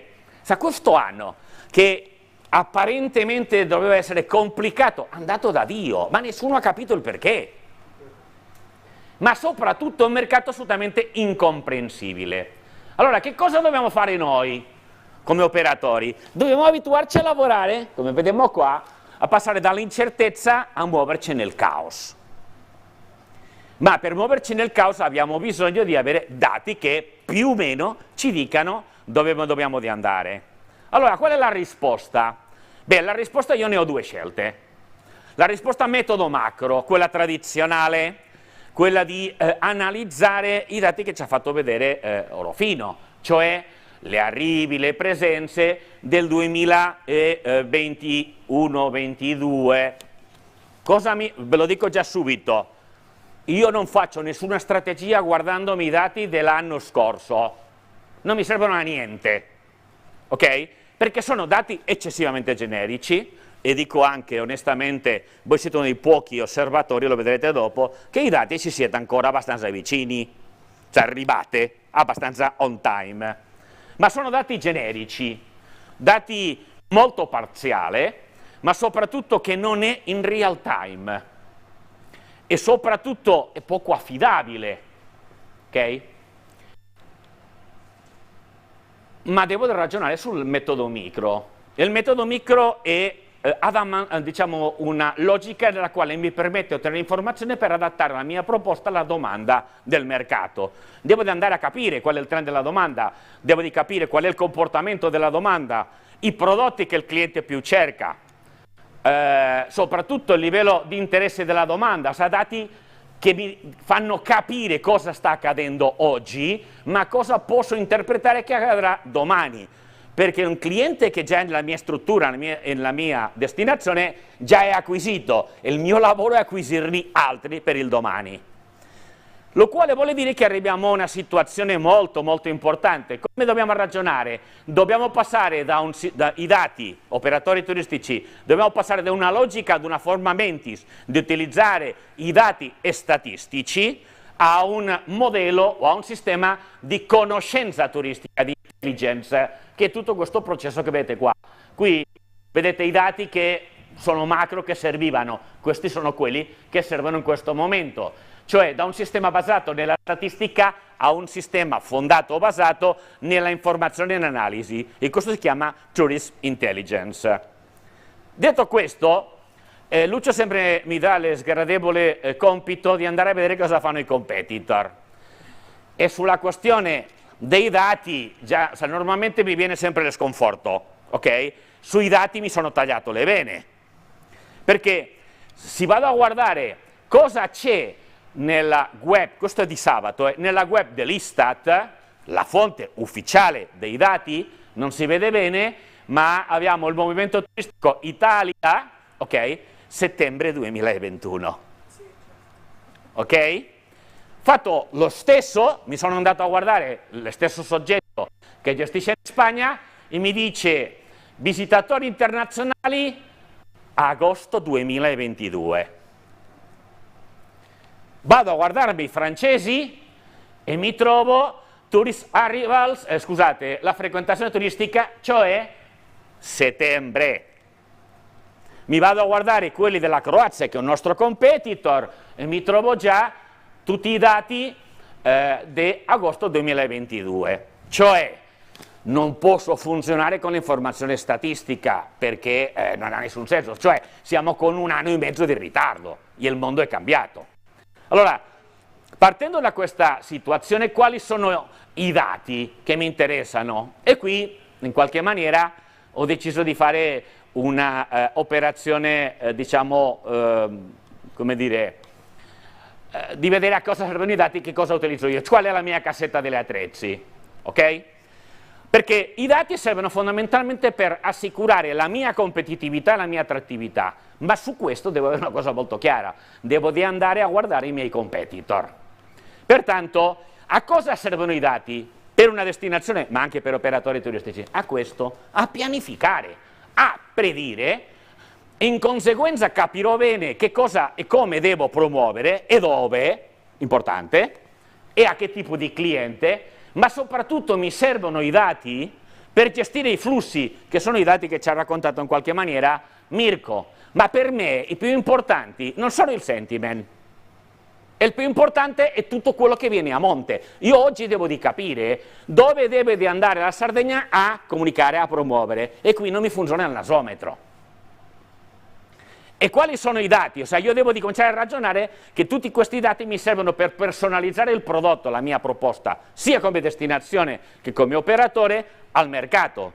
Ma devo essere in grado di anticipare i trend della domanda, il cosa vuole la domanda e quali sono i suoi bisogni, per in qualche maniera supportare e aiutare i miei operatori a fare evolvere la sua proposta perché sia competitiva e attrattiva. Ovviamente dovrei monitorare il sentiment, ma soprattutto capire qual è il livello di qualità percepita che la destinazione in qualche maniera offre. Perché questo è importante e nessuno ci pensa?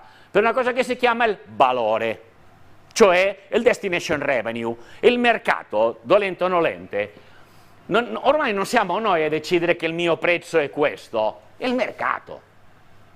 Il costo vuol dire il valore percepito della destinazione. E è compito del destination manager assicurare questo elemento. Ma soprattutto devo monitorare il comportamento e il consumo per fare adeguatamente una buona strategia di marketing efficiente. Allora, io parto su questa logica, comincio a farmi delle domande. Quali sono i mercati più adeguati per la mia destinazione? Perché i turisti dovrebbero sceglierci rispetto ai competitor? Come quando i turisti pianificano le vacanze, cioè Mirko, cioè 4, 5, 6 mesi, ma è inutile che noi iniziamo a fare delle azioni adesso, quando magari i clienti non ci stanno pensando, perché essere on time e on real è fondamentale. Ma come, dove e quando prenotano? E quanto sono disponibili a pagare per la mia destinazione?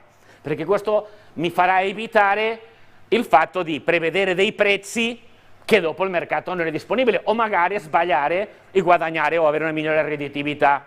Qual è l'offerta esistente? E quali sono i prodotti turistici, diciamo, che il mercato sta domandando? Per questo uno dei sistemi che io utilizzo è quello di capire la awareness, cioè qual è la percezione della destinazione, non in generale, sino mercato per mercato. A questo le schermate che vedete qua sono strumenti che io utilizzo per i miei diversi progetti o le destinazioni che seguo. Pertanto, per predire che cosa ho bisogno, devo sapere come il livello di ricerca di voli, quali sono le città di outgoing, perché già mi dà una pista, quando volano questi, che giorno della settimana, quale giorno di ricerca. E lì mi trovo con un problema, Mirko ce l'ha detto prima, ma anche Orofino, cioè i dati che abbiamo normalmente sono quelli delle compagnie, diciamo, quello che si chiamava una volta le compagnie di bandiera, ma per una destinazione come la Sardegna, dove il 90%, non lo so esattamente, diciamo l'80% dei clienti mi arriva con la low cost, che Dio me la mandi buona, perché devo di fare una ricerca totalmente diversa, utilizzando anche altri strumenti. Devo di capire qual è la capacità programmata, cioè quanti collegamenti devo di calcolare anche se è con un 320, un 321, un 737, perché già mi dà l'idea di quanti posti abbiamo, ok? Ma anche devo di ragionare sui collegamenti attivi, ma anche quelli che possiamo avere nella prossima stagione. Devo di ragionare, per esempio, su quali, diciamo, il volume per una destinazione come anche la Sardegna, il tour operating, cioè quanti diciamo, i tour operator che lavorano in Sardegna, quanti posti hanno preso, come mi stanno promuovendo, come mi hanno situato la sua programmazione. Ma per altre destinazioni non della Sardegna, per esempio, devo lavorare e capire qual è la programmazione dei treni e soprattutto anche i dati di come sta andando la prenotazione diciamo, della mia offerta alberghiera o ricettiva. Ma soprattutto la parte più importante per i dati, ragazzi, è per predire, non per sapere come si comporta il cliente o il sentiment, quello è molto importante per dopo gestire i flussi, lo vedremo, ma il dato fondamentalmente è per predire, per pianificare, per sapere che cosa devo fare, dove devo andare, eccetera, eccetera. Ma anche, per esempio, devo capire come sta andando la questione delle prenotazioni in quello che si chiama il holiday rental, cioè gli appartamenti, Airbnb, eccetera, eccetera. Cioè, qual è il volume on the book piuttosto che la percentuale di offerta che abbiamo rispetto alla ricettività, anche capire i prezzi ai quali si sta vendendo. Ma per esempio devo di ragionare anche qual è la prospettiva delle vacanze non nostra nei miei mercati, cioè devo di prendere i fattori e dati economici del mercato tedesco, svizzero, francese per capire se quelli faranno o non faranno vacanza e quanto sono disponibili a spendere. Cioè, quando uno lavora in questa logica, soprattutto in una destinazione come questa, dove abbiamo una componente importante sul internazionale, devo di guardare i dati dei miei mercati di interesse e soprattutto devo capire quali sono gli indicatori economici di quei mercati che sono del mio interesse, ma anche per esempio una cosa che non guardiamo mai, i calendari scolastici. I calendari scolastici dei francesi, delle svizzere, dei tedeschi, degli inglesi, perché così cominci a capire come mai a marzo ti arrivano i francesi o i tedeschi, lo quale ti serve per, se lo sai fare bene, fai anche come operatore la tua azione di comunicazione in francese o in tedesco nei momenti giusti e adeguati. Ma passiamo avanti, quando io ho tutta questa chiarezza, devo di passare a promuovere, a comunicare la mia offerta.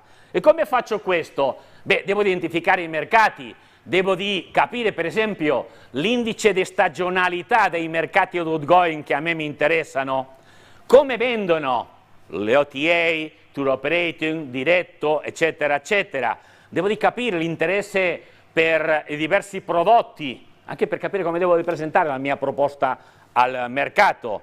Qual è l'interesse per i competitor? Ma per esempio devo capire qual è l'ADR, sia per categoria alberghiera, piuttosto che l'evoluzione mensile dell'ADR, o anche ragionamenti come il RevPAR. Tutto questo mi dà un po', come dire, l'idea chiara di capire che cosa devo comunicare, dove, come e quando devo comunicare. E qui ovviamente devo di utilizzare quello che è Google Insight, Facebook, Instagram, quello che sono i risultati dei miei dati, perché soprattutto qui avete due esempi di lavori che stiamo facendo, dove andiamo a analizzare fondamentalmente le azioni di comunicazione nei social per capire cosa va, cosa non va, modificare veloce, eccetera. Cioè è un lavoro, evidentemente, ma questo fa sì che vai a ridurre, non direi al 100%, però sì, in una grande parte, quello che è il rischio che tu puoi avere. E una volta che ho, diciamo, il lavoro che ho fatto prima della stagione fino adesso è quello che vi sto spiegando, ma devo soprattutto anche adesso iniziare a gestire la destinazione. Perché guardate che l'errore che sempre abbiamo fatto in Italia è che abbiamo inteso il turismo come promozione. E già da mo' il turismo non è più promozione, è soprattutto gestione integrale. E per questo mi serve capire qual è il comportamento dei turisti, cosa vogliono, cosa fanno. Però non è in generale, devo di segmentarlo, devo capire cosa fanno le coppie, cosa fanno le famiglie, quali attrattive le interessa, eccetera. Ma devo capire l'offerta dei miei operatori, cioè il prezzo del giorno medio, l'ADR, qual è la segmentazione adeguata. Vado a guardarmi anche quello che è tutta la parte del holiday rental, le attrattive, le spiagge, i musei, eccetera, eccetera, anche la ristorazione, beh, fondamentalmente i classici dati che abbiamo su una dashboard classica di Sentiment, ma soprattutto considerando che uno dei problemi che noi abbiamo è quello dell'affollamento, non dico overtourism, devo capire la concentrazione di flussi turistici. In quali giorni della settimana mi arrivano più turisti e mi arrivano meno turisti? Questo mi può servire per far sì che il comune, la regione, eccetera, mi metta più pullman o siamo attenti a incrementare. Lo so che però non tutti funzionano così come in Sardegna, c'è gente brava in giro, eh? Vabbè, va bene il benchmark, ok? Ma anche, si devo di aprire di più o di meno parcheggi perché mi arriva più gente sulle spiagge, eccetera, eccetera. Beh, fondamentalmente questo mi serve anche per lavorare molto su quello che si chiama la customer reputation, che è fondamentalmente i dati che sia Mirko come anche Michela ci danno, ma anche altri soggetti che ci sono sul mercato, lo quale ti dà in qualche maniera già un livello. Questo fondamentalmente ti dà un po' di, diciamo, di dati, di rassicurazioni in qualche maniera, che non è altro che la conseguenza. Questi dati non sono altro che la conseguenza di tutto quello che ho fatto prima, ok? E questo mi porta a come si fa a supportare gli operatori. Beh, fondamentalmente tutti questi dati li devi di fornire, di facilitare ai tuoi operatori. E qui vai a osservare, per esempio, quello che fanno alcune destinazioni, cioè crea una dashboard con tutti questi dati a disposizione degli operatori che possono andare a guardarselo. Però qual è il problema? Anche ne parlavamo con Michela qualche giorno fa, la dashboard tu se la metti a disposizione ma non l'aprono. Ma perché? Perché i dati sono ostici.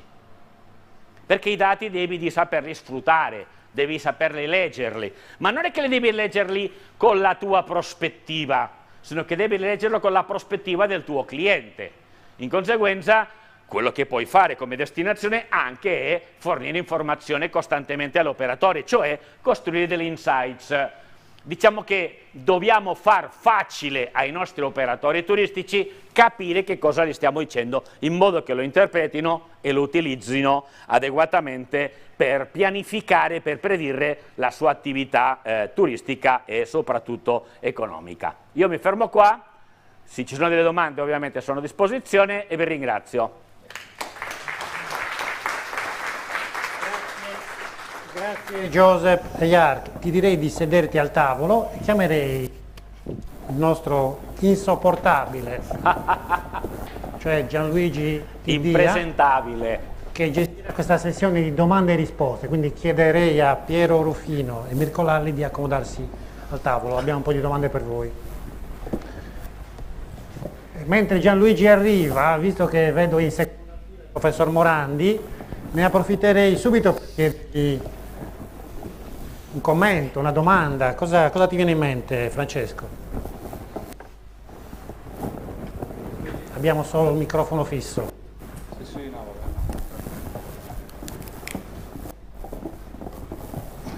Professor Morandi lo conoscete tutti, insomma è stato in passato anche assessore del turismo della regione Sardegna, è il fondatore, diciamo la verità, il fautore di questa facoltà di economia all'interno dell'aeroporto, quindi è una persona di grande livello e comunque ha sempre una visione di grande respiro, quindi guarda al di là dei confini regionali.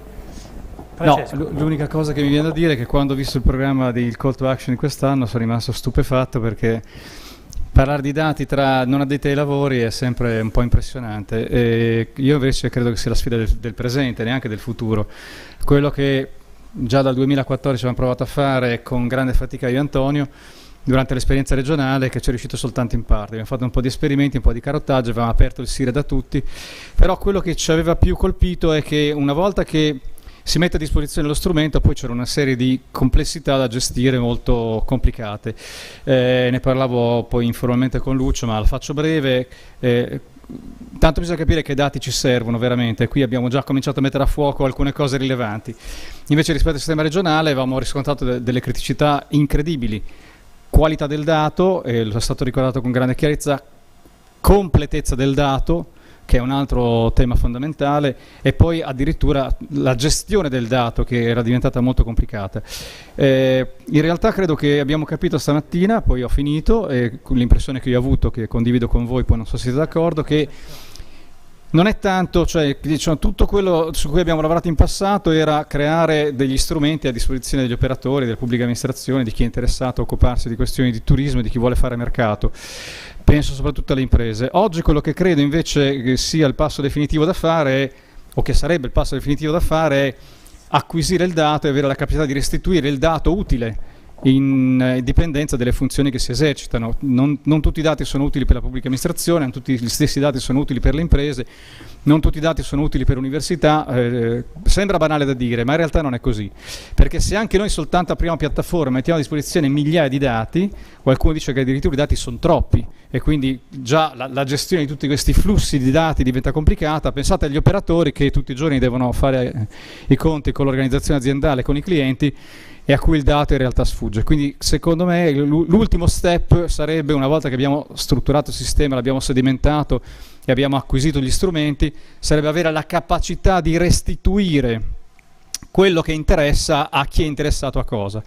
Detto così sembra una cosa banale, in realtà credo che non lo sia, perché nella forma, nei modi, nei contenuti di quello che poi si restituisce al sistema delle imprese, alla pubblica amministrazione o che è interessato, poi si gioca la sfida finale, cioè evitare che siamo tutti impegnati troppo su 1000 fronti a verificare chissà quali, quanti e dove dati, quando poi in realtà quello che ci serve è un set limitato di informazioni che ci devono essere messe a disposizione nella forma e nel modo che ci consente di usufruirne nel miglior modo possibile e nel minor tempo possibile.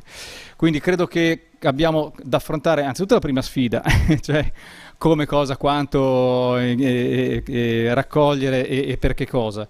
E poi c'è, secondo me, l'ultimo step, che è lo step decisivo, che è proprio quello di capire come tutta questa mole di informazioni possa diventare effettivamente utile nella misura in cui riusciamo a trovare la modalità più efficace perché questi dati, per queste informazioni, per questi elementi possono essere divulgati e condivisi in funzione di ciò che veramente serve a ciascuno. È una sfida difficilissima, mi pare che però diciamo, i presupposti ci siano tutti, quindi vedo la cosa con grande ottimismo anche perché solo se ne parla. Grazie Lucio. Mi sembra si sente? Sì. No, vai. No, vado qua. Non funziona. Vabbè. Mi sembra come al solito chiarissimo, no, rimani Francesco, un chiarissimo intervento. Le parole di Francesco sono sempre abbastanza illuminanti. Mi piace ricordare di quell'esperienza la visione, anche il famoso qualità della vita, che era stato preso un po' con un sorriso dai tanti. Adesso la sostenibilità e la qualità della vita, l'esperienza è diventato il mercato di riferimento, e quindi forse anche quando sentiamo in tutti i contesti certe discussioni, certi concetti, è bene magari ascoltarli bene, tentare di capire in qualunque contesto, anche quelli che spesso ci sembrano un po' troppo estremi, troppo diversi dalla nostra comfort zone. Diceva la qualità del dato, come usarli, dice il nostro evento, ed è forse la cosa più difficile, capire la più grande quantità dei dati, come usarli e come restituirli soprattutto alle tante strutture, ai tanti soggetti che si occupano di turismo, che spesso e volentieri non hanno le capacità economiche per avere accesso, diciamo, ai dati strutturati così. Quindi magari la prima suggestione che voglio capire dalla rappresentante della regione, che chiaramente lo metto in un imbarazzo folle con questa domanda, è se magari in prospettiva si può pensare di avvicinare sia dal punto di vista dell'accessibilità delle piattaforme, magari anche con una interazione con i soggetti economici sui quali i dati possono essere utili, e anche nella comunicazione dei dati, che forse è un difetto un po' comune in tutta Italia, non è solo la Sardegna. Quindi magari partiamo prima con Piero. Sì, grazie per il tentativo di mettermi in difficoltà. No, vabbè, è un problema questo. In effetti non tutti sono in grado di gestire i dati. Io ho ragionato, insomma, in questo mese e mezzo che sono all'osservatorio, su come possiamo introdurre innovazione per migliorare certi processi. In generale cerco sempre di vedere dove si può migliorare, e soprattutto sono, credo, gli uffici territoriali quelli che sono più coinvolti, perché sono più vicini alle strutture del territorio di riferimento, insomma. Quindi io dico questo, che intanto dobbiamo migliorare il rapporto con loro, e penso che un sistema che utilizzeremo a breve, stiamo già facendo delle demo, è un sistema proprio di gestione clienti, un CRM che supera un po' tutte quelle difficoltà di comunicazione che attualmente avvengono per telefono o per mail, cioè tutti i sistemi destrutturati che non consentono di recuperare la stessa informazione, magari di redistribuirla ad altri, di fare campagne, e poi diciamo è uno strumento che potrebbe essere molto utile per distribuire reportistica, per illustrare le novità, gli eventi, i calendari, tutto quello che può essere strutturato in qualche maniera.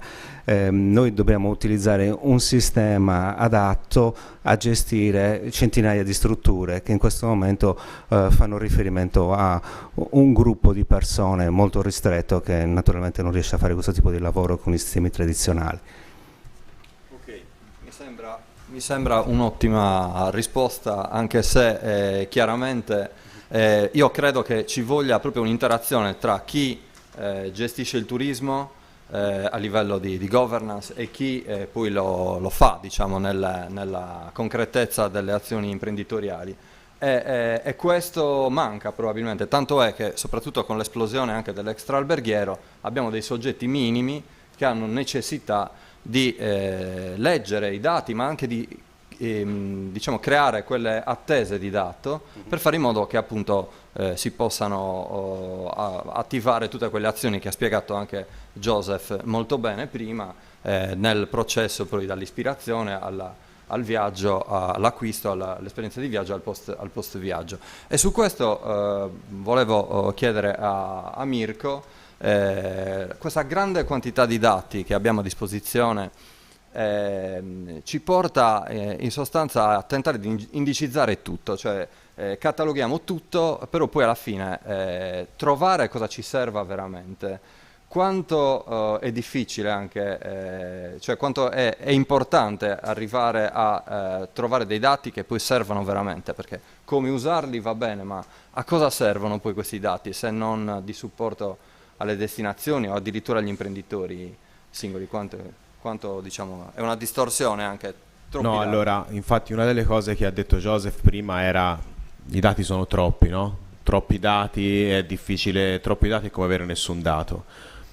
Noi siamo coinvolti in un progetto che si chiama Smart Tourism Destination, è un progetto della Commissione Europea. Tra l'altro ci sono anche alcune città, un paio di città sarde coinvolte in questo progetto, che è proprio una linea di azione del Dipartimento della Commissione Europea che si chiama DG Grow per favorire la digital transformation e l'uso dei dati delle destinazioni. E ci hanno coinvolto perché fin dall'inizio, un po' per quello che facciamo, un po' perché fin dall'inizio parliamo di democratizzare e semplificare i dati. Democratizzare vuol dire che devono costare poco, nella nostra vision. Semplificare vuol dire che, ho provato un po' anche a dirlo prima, quando facciamo degli indicatori vogliamo raccontare in maniera semplice un fenomeno complesso. Cioè, l'obiettivo nostro, ma non solo nostro, anche in questo progetto c'è un obiettivo simile. La settimana prossima a Siviglia verrà presentato l'European Commons Data Space appunto dalla Commissione Europea, che ha anche questo un obiettivo simile, cioè di trovare quei 5, 6, 8, 10 indicatori uguali per tutti che permettano di capire che cosa sta succedendo da vari punti di vista. E questo è un grande obiettivo, cioè sapere. Provate a immaginarvi, invece di avere tutte le dashboard complesse che avete anche un po' visto, compresa la nostra, di avere 10 numeri o 10 indicatori che vi dicono sostenibilità, saturazione, bilanciamento, perché anticipo una questione, cioè la saturazione è positiva o negativa? Cioè, quali sono gli indicatori che fanno capire se sta andando bene? Ovviamente la redditività del turismo, che non può essere slegata da tutti gli altri. Ecco, credo che il grande sforzo e la grande responsabilità di chi si occupa dei dati sia questo, perché trovare i dati ce ne sono sempre di più, dobbiamo trovare a fare una sintesi e identificare meno indicatori possibili per far capire che cosa sta succedendo in maniera chiara, veramente in maniera chiara. Mi sembra Mi sembra molto chiaro come concetto. Il filosofo diceva da un grande potere derivano grandi responsabilità. Il filosofo è l'uomo ragno. L'uomo ragno, ovviamente. Il potere dei dati, il potere appunto responsabilità del turismo, quindi è chiaro. Introduco, vedo finalmente collegato con noi Robert Piattelli la sua postazione, è presidente di BTO International. Ciao Robert, hai sicuramente un paio di domande da fare ai nostri ospiti. Buongiorno a tutti. Mi chiamo dall'Imprunita, vicino a Firenze, bello anche questo. Allora, io ho una considerazione, una domanda con che ho una consuetudine di ti sentiamo un po' male, Robert. Me che lo osservo, che lo guardo da lontano. Sì. Ti sentiamo un po' male. Ora un pochino meglio? Ora prova, sì. Ora un pochino meglio? Sì. Che ho una consuetudine che parte da lontano, lo guardo da lontano, qualche volta ci parliamo da vicino. Allora vorrei introdurre è quello di che cosa vuol dire tutti quei numeri che mettete, fate vedere nelle vostre slide, hanno sempre dei più o dei meno. Mirko, ne abbiamo parlato in altre occasioni, ma che cosa vuol dire veramente più o meno? Il più, è sempre positivo? Oppure dipende da dove questo più insiste? No, allora, una delle questioni più importanti, capisco che se ne sia persa un po' la visione in pandemia, dove ovviamente è successo il disastro e quindi al momento in cui è ripartito il turismo ci sono stati due fenomeni: il revenge travel, quindi le persone sono tornate a viaggiare, ma anche, che ne so, non esiste, il revenge hospitality, meglio pieni che vuoti, insomma, ecco, questa cosa sarebbe stata inconcepibile prima della pandemia. Prima della pandemia c'erano ogni settimana un convegno sull'overtourism, tutti parlavano di questo, adesso non se ne parla più, sembra sia sparito. Guardate invece cosa è successo. Oddio, proprio in questi giorni sulle Langhe è successo. Bravo, stavo citando. Sono informato. Guardate cosa è successo in quest'ultimo periodo nelle alcune destinazioni. Cioè, guardate le Langhe, guardate, che ne so, la costiera amalfitana. Cioè, guardate quei territori dove, non cito Venezia perché sarebbe troppo sparare sulla Croce Rossa, quei territori dove lo spazio è le Cinque Terre, il disastro, cioè dove il territorio è comunque limitato e si è sommato un nuovo turismo, perché gli italiani che ci andavano un po' meno durante la pandemia hanno riscoperto questi luoghi, agli internazionali che poi sono tornati e non ci stanno più. Non ci stanno più. Quindi il più, se leggete i comunicati stampa di queste destinazioni, è tutto molto positivo, tutto molto pieno, redditività altissima. Provate a parlare con le persone che ci vivono in questi territori. Quindi il più non è, per rispondere a Robert, sempre più. Credo che anche qua la responsabilità è un po' nostra, di chi fa questo mestiere, perché dobbiamo provare a capire come far diventare il più non portare meno persone, quello sarà naturale perché poi il mercato si assesta in qualche modo, ma provare a capire come si misura questo bilanciamento. Cioè, in quale scala si misura questo bilanciamento tra, come dicevo prima, turisti residenti, tra cittadini residenti e cittadini temporanei? C'è un modo per misurarlo? Se posso, Robert, ti anticipo, so che devi fare un'altra domanda a Piero, però vorrei fare una piccola considerazione su questo, perché come si misura? Si misura con una cosa che esiste da sempre, che si chiama urbanistica. L'urbanistica che valuta e pesa le visioni di futuro dei comparti, diciamo, abitati, dei territori anche disabitati, quindi di tutto ciò che è appunto il territorio e le persone. Dal punto di vista sociale ed economico, non l'anticamera del metro cubo come spesso è vista invece nella gran parte delle considerazioni che vengono fatte soprattutto a livello politico, perché è curioso che per esempio un appartamento in un centro non possa essere diviso in due per farne due unità immobiliari perché aumenta il carico urbanistico, però un palazzo intero può diventare una residenza per turisti senza valutare che ha molto più impatto urbanistico, soprattutto in periodi limitati, per l'aggravio appunto del carico legato all'aumento di spazzatura, di consumi, eccetera. Quindi esiste la premessa, è che è un problema molto complesso e, come diceva anche Joseph, è molto più facile passare sulla glassa, diciamo, della promozione o su altri elementi un po' più facili e spendibili anche dal punto di vista politico. Però è lì che dobbiamo tornare. Dobbiamo tornare a valutare le comunità residenti con i servizi e pesarle poi con quei flussi sostenibili dal punto di vista turistico, che arrivano per forza a un grado di saturazione. Perché la destagionalizzazione sì è una bella parola, però diciamo è un esercizio stilistico, poi sempre lì torniamo. Le persone viaggiano quando gli pare, cioè è quello, non è che gli dici guarda vieni a novembre che sono vuoto, lo puoi fare, lo fai già, gli fai prezzi più bassi a novembre, però se vogliono venire d'agosto... quello è, quindi dobbiamo trovare dei pesi affinché, e i dati in questo sono vitali, non importanti, per appunto comprendere il problema, valutarlo, progettarlo e gestirlo. Questo è un po' il senso. Scusami Robert se ma sai, l'ingegnere in me è uscito, non si è scatenato, quindi... Prego. Figurati, tutto interessantissimo. Per il dottor Rufino ci sono degli indicatori che sarebbe interessante mettere in matrice, insomma.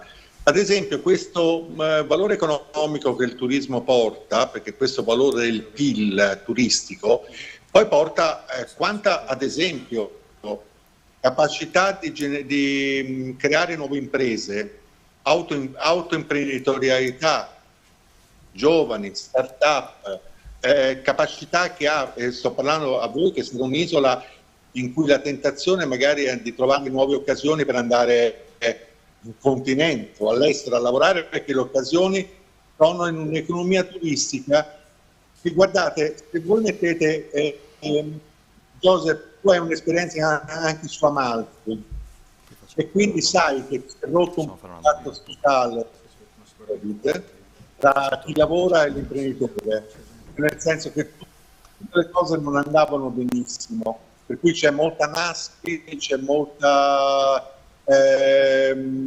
persone che sono ferme su una bassa manovalanza. Ecco. Scusatemi, interruzione, si chiama Fortunata, è un ospite della casa. Ecco, non so, dottor Orfino, se sono stato chiaro. È un angolo cieco vostro, oppure nelle vostre strategie monitorare anche queste dinamiche del mondo del lavoro?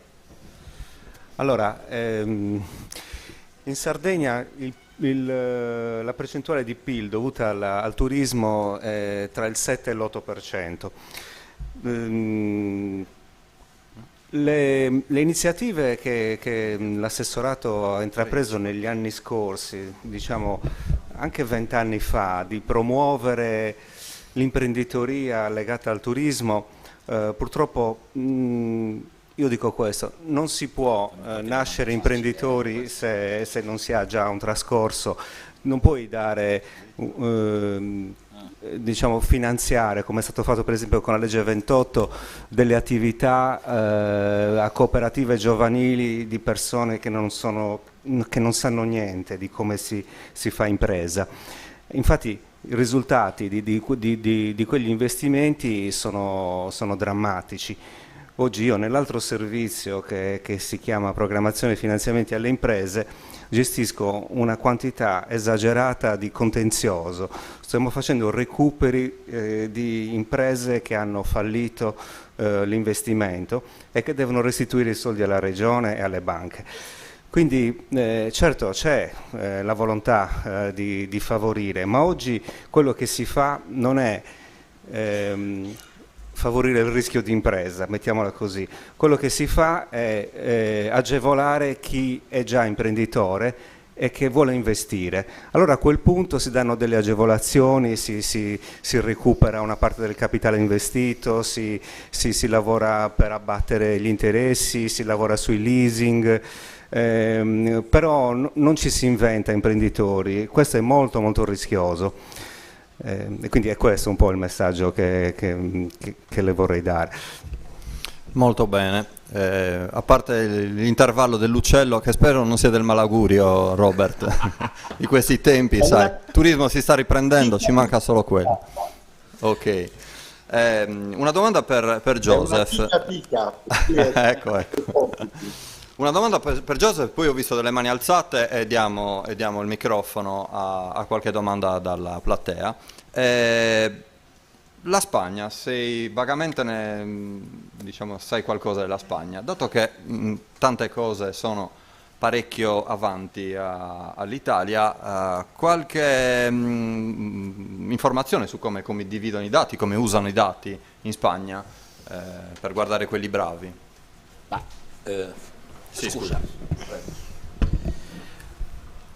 Allora, normalmente, sai, non è soltanto un problema della Spagna, sai. Io ho fatto vedere tre situazioni, cioè Spagna, Francia, Croazia. Loro lavorano sia a livello nazionale ma soprattutto a livello regionale, hanno costruito dei sistemi di dashboard aperti dove mettono dentro tutti i dati che li forniscono diversi operatori, Mavian, Travelapil, eccetera, eccetera.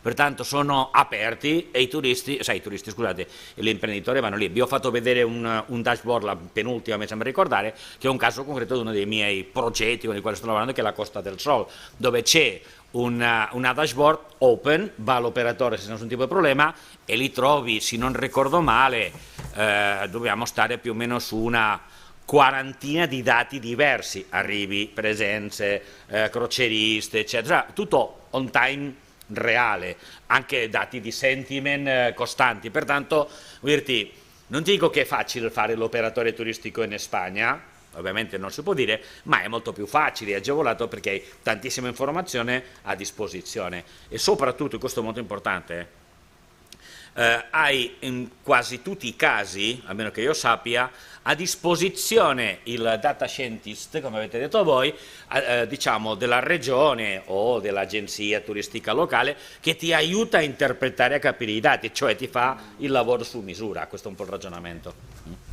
I francesi lo fanno. Questo è magari un traguardo che speriamo raggiunga presto anche Mirko. No, ecco, io vorrei togliere invece anche il data scientist, perché comunque è una frizione in più e l'idea è di sostituirlo ovviamente con dei modelli di intelligenza artificiale, in modo da che costi parecchio meno. Il data scientist lo usiamo per fare i modelli. L'intelligenza artificiale ci salverà dalla stupidità? No, non ci salverà. Infatti, dipende da chi la progetta solitamente. Prima di dare la parola a una domanda, ho visto delle mani alzate, se avete domande chiaramente fatecele, abbiamo ancora una decina di minuti per poterne discutere. Una osservazione sulla platea, ci sono tanti giovani, anzi soprattutto delle scuole superiori. Quanto questi dati vengono analizzati? Cioè io se chiedo adesso qual è il primo strumento, infatti scappano perché gli ho fatto una domanda complicata. No, quante persone, qual è lo strumento social che utilizzano? Sicuramente non mi diranno la gran parte della base dati che viene utilizzata per le analisi dei dati di tipo turistico, perché chiaramente sono un po' fuori, quindi bisogna probabilmente... Loro sicuramente utilizzano TikTok, Instagram come social principale, Facebook diciamo è un po' fuori età, diciamo è i loro genitori sicuramente, i nonni ormai anche non lo volevo dire, e TikTok e poi ci sono, dipende un po' dalle geografie, no? Perché questo è il mondo occidentale, ma se vai nel mondo orientale ad esempio c'è tante super app che a partire da WeChat o Grab Weibo in Indonesia, insomma, che sono delle app che permettono di pagare, prenotare il taxi, fare quello che fa Glovo, ordinare il cibo, fare tante cose, prenotare le vacanze, fare tutto insieme, e hanno anche lo social network interno, quindi cambia veramente tanto dalle geografie.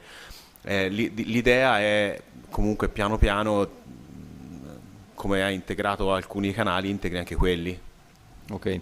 Aspettando che diventino magari maggiorenni, capire se tra 4-5 anni ci sarà... Lo fanno su Facebook. No, non ci saranno più neanche i social, probabilmente, saremo in un altro mondo. Prego, la domanda... C'è una domanda? Vi chiedo di essere sintetici, così possiamo dare parola. Ho preso un appunto per... Allora, volevo fare una domanda a Orfino, ma anche agli altri. Prima Joseph ha presentato delle slide dove ci sono tantissime belle domande e delle risposte qualitative, mentre guardando ai sistemi di raccolta dati della Sardegna, prima SIRED, poi ROS 1000, raccolgono solo dati quantitativi, a posteriori, e anche quell'analisi diciamo dei cellulari può servire a capire qual è la pressione antropica in un certo punto in quel momento, ma non danno risposte di tipo cosa fanno qui i turisti, perché ci sono venuti, cosa comprano, dove vanno.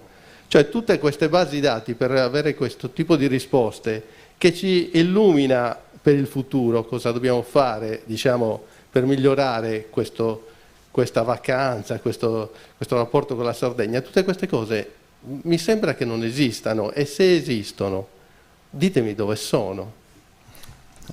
Allora, parla prima Piero. Allora, sì, in effetti ha ragione, questo aspetto l'ho sottolineato anch'io nel mio intervento. Noi al momento gestiamo dati quantitativi che si rivolgono al passato. E quindi, diciamo, secondo un modello vecchio, dovrebbero anche rappresentare delle previsioni, dei trend in qualche maniera. Oggi naturalmente non è più così, quindi sono d'accordissimo con lei. È per questo che ho anche detto che ci affideremo ad altre fonti di dati. E adesso io ho parlato di quell'esperienza fatta da Arzachena con il wifi, ma abbiamo anche un contratto in regione con Datapil. Incroceremo i nostri dati con i loro, faremo delle nuove dashboard probabilmente, faremo dei report di facile lettura da destinare alle strutture, perché comunque sia le dashboard, anche quelle sono molto molto complesse da utilizzare per i non addetti ai lavori, e quindi sì, sicuramente integreremo quei dati con altri che appunto vengono dai social, in questo caso. L'unica soluzione che... così secondo me, è quella che ha appena detto il signore che è seduto a fianco a lei. Sì. Cioè, bisogna fare delle cose per consentire ai turisti di comprare, pagare, prenotare, qualsiasi cosa. La tassa di soggiorno, un parcheggio, un ristorante, un albergo, una spiaggia, ma a livello sardo. Però scusa, cioè bisogna mettere tutto insieme e tutto frazionato. Questo è un problema però un po' oltre, diciamo.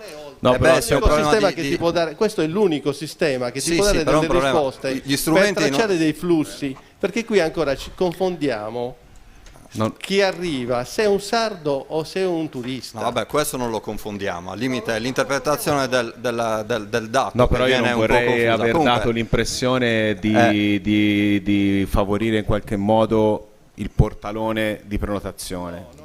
No. Però per dirimere un po' questa questione, ti chiedo proprio a Mirko, avete dei casi studio, avete fatto delle esperienze per esempio all'estero con delle dashboard in cui le destinazioni progettano e gestiscono l'offerta in diretta, diciamo, possono scegliere di cambiare strategia con esatto.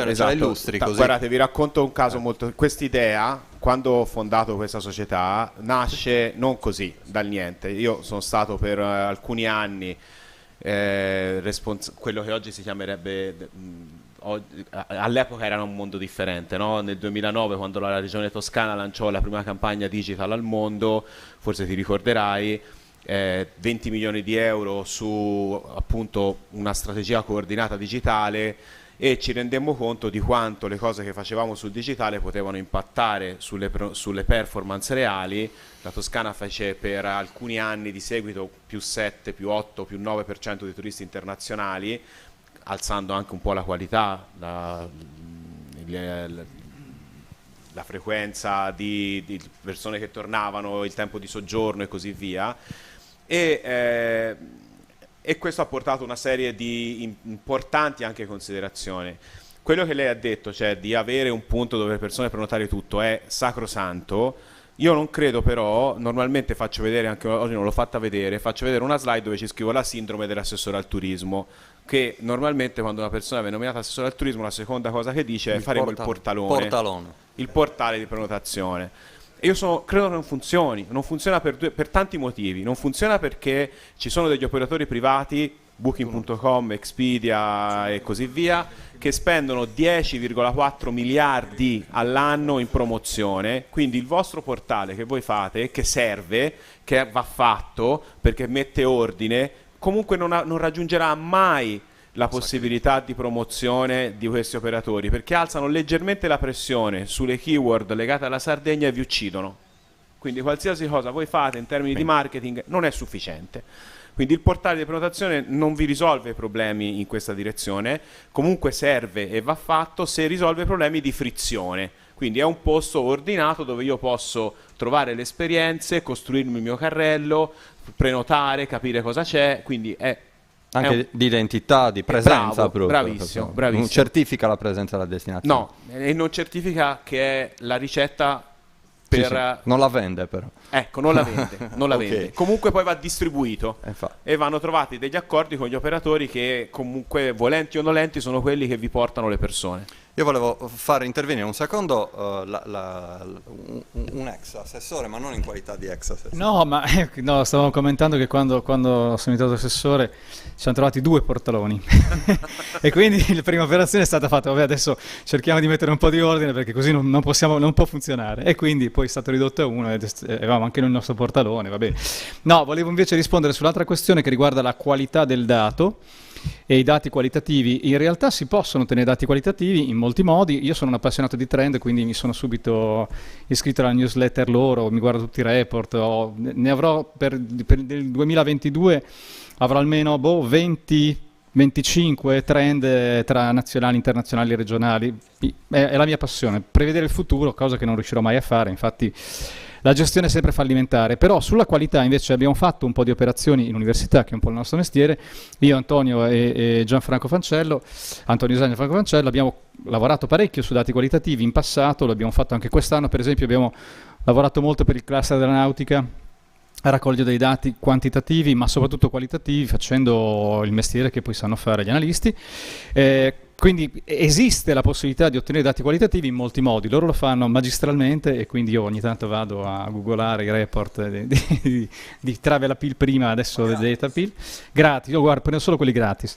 Poi mi interessa anche accademicamente, quindi per me è molto più semplice approcciare questa dinamica, ma si può fare, e credo che l'utilità vera di avere il dato qualitativo sia fare un'operazione che forse è stata richiamata prima e che secondo me è la chiave di volta, che il dato serve per, diciamo, programmare per competere, cioè bisogna avere la capacità di programmare per essere competitivi, perché tutto sta lì, cioè la sfida è nella programmazione, che è il cuore di quello che manca.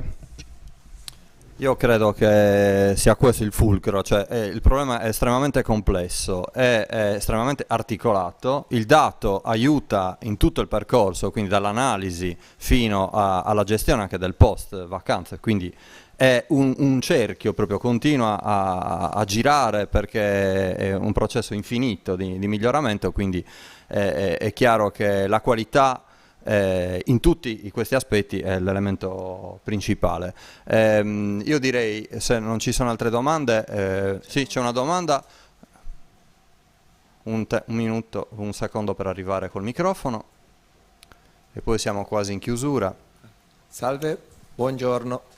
Io rivesto la doppia veste di amministratore e di privato. Volevo porre una considerazione riguardo a questi programmi che devono censire numeri e statistiche.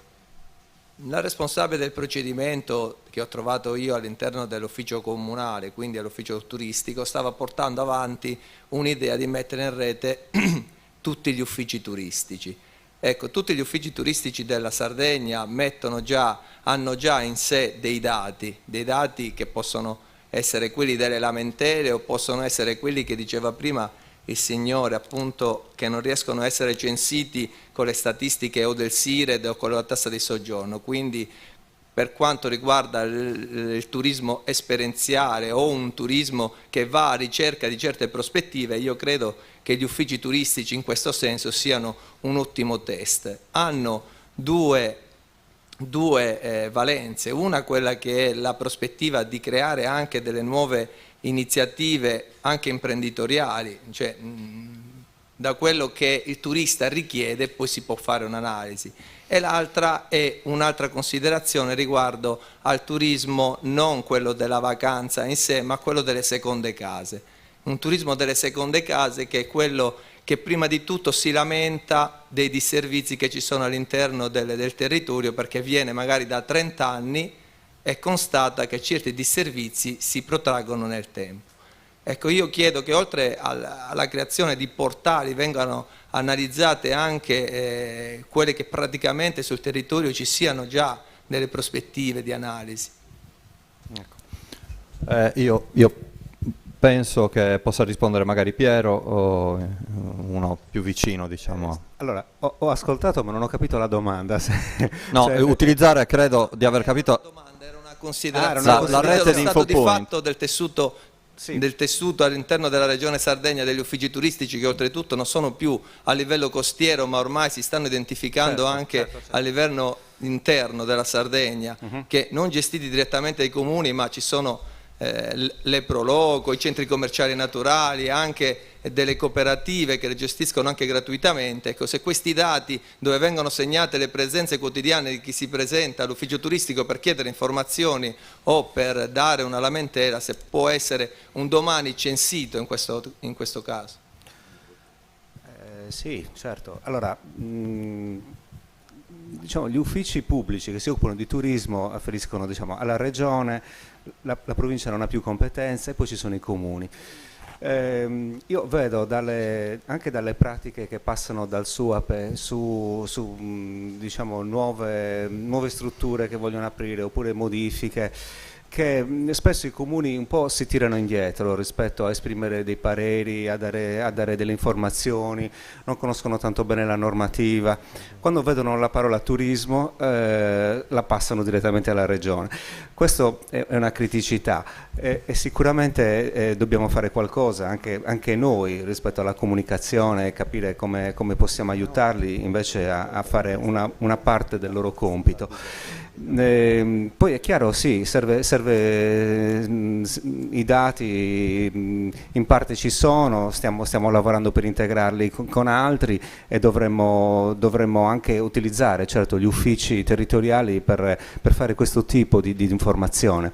I comuni abbiamo intenzione di fare dei workshop con loro, di coinvolgerli per zone, per territori, insomma, anche e soprattutto sull'aspetto che dicevo prima, cioè sulla normativa che non è per niente chiara per i comuni, quindi hanno necessità. Poi certo da lì nascono anche nuove idee imprenditoriali e sicuramente anche queste nuove forme di turismo che abbiamo visto, ne hanno parlato un po' tutti, sicuramente sono delle opportunità di valorizzazione di territori che oggi hanno una scarsa connotazione turistica, però diciamo come assessorato qualche iniziativa la stiamo prendendo. Quando prima ho parlato di di sfruttare anche le ferrovie, no?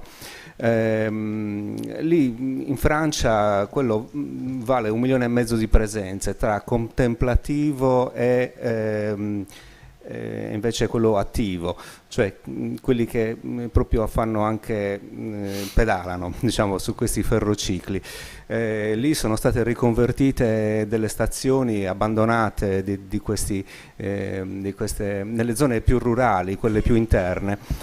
In Italia abbiamo pochissimo sfruttato, c'è anche una legge nuova che permette di utilizzare le ferrovie per scopi turistici, però al momento ci sono un po' di problemi anche con le ferrovie dello Stato.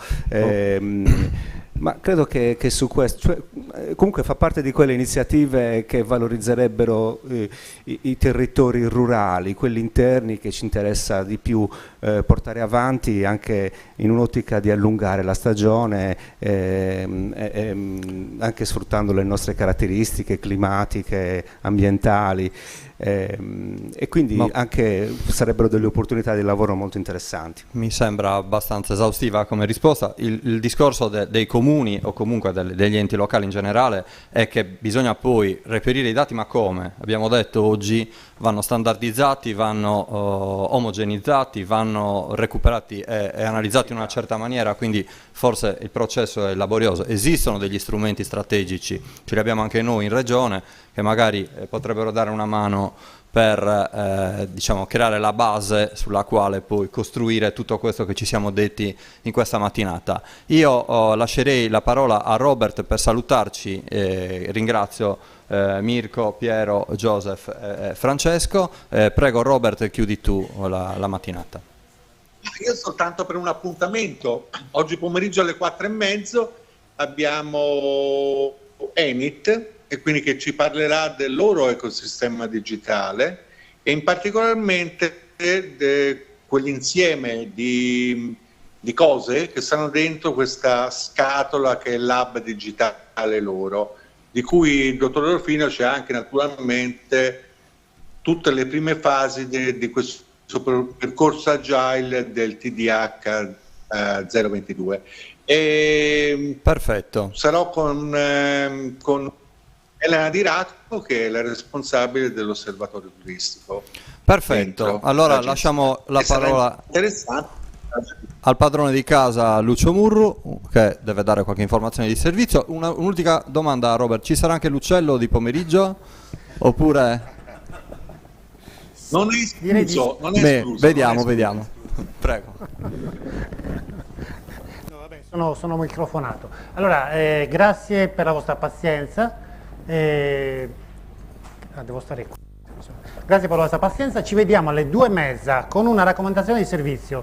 Come avremo un panel internazionale, chi fosse interessato dovrebbe prendere le cuffie per la traduzione simultanea all'ingresso, d'accordo? Ricordatevelo al rientro. 2:30 puntuali, ricominciamo. Grazie e buon pranzo. Ci vediamo giù.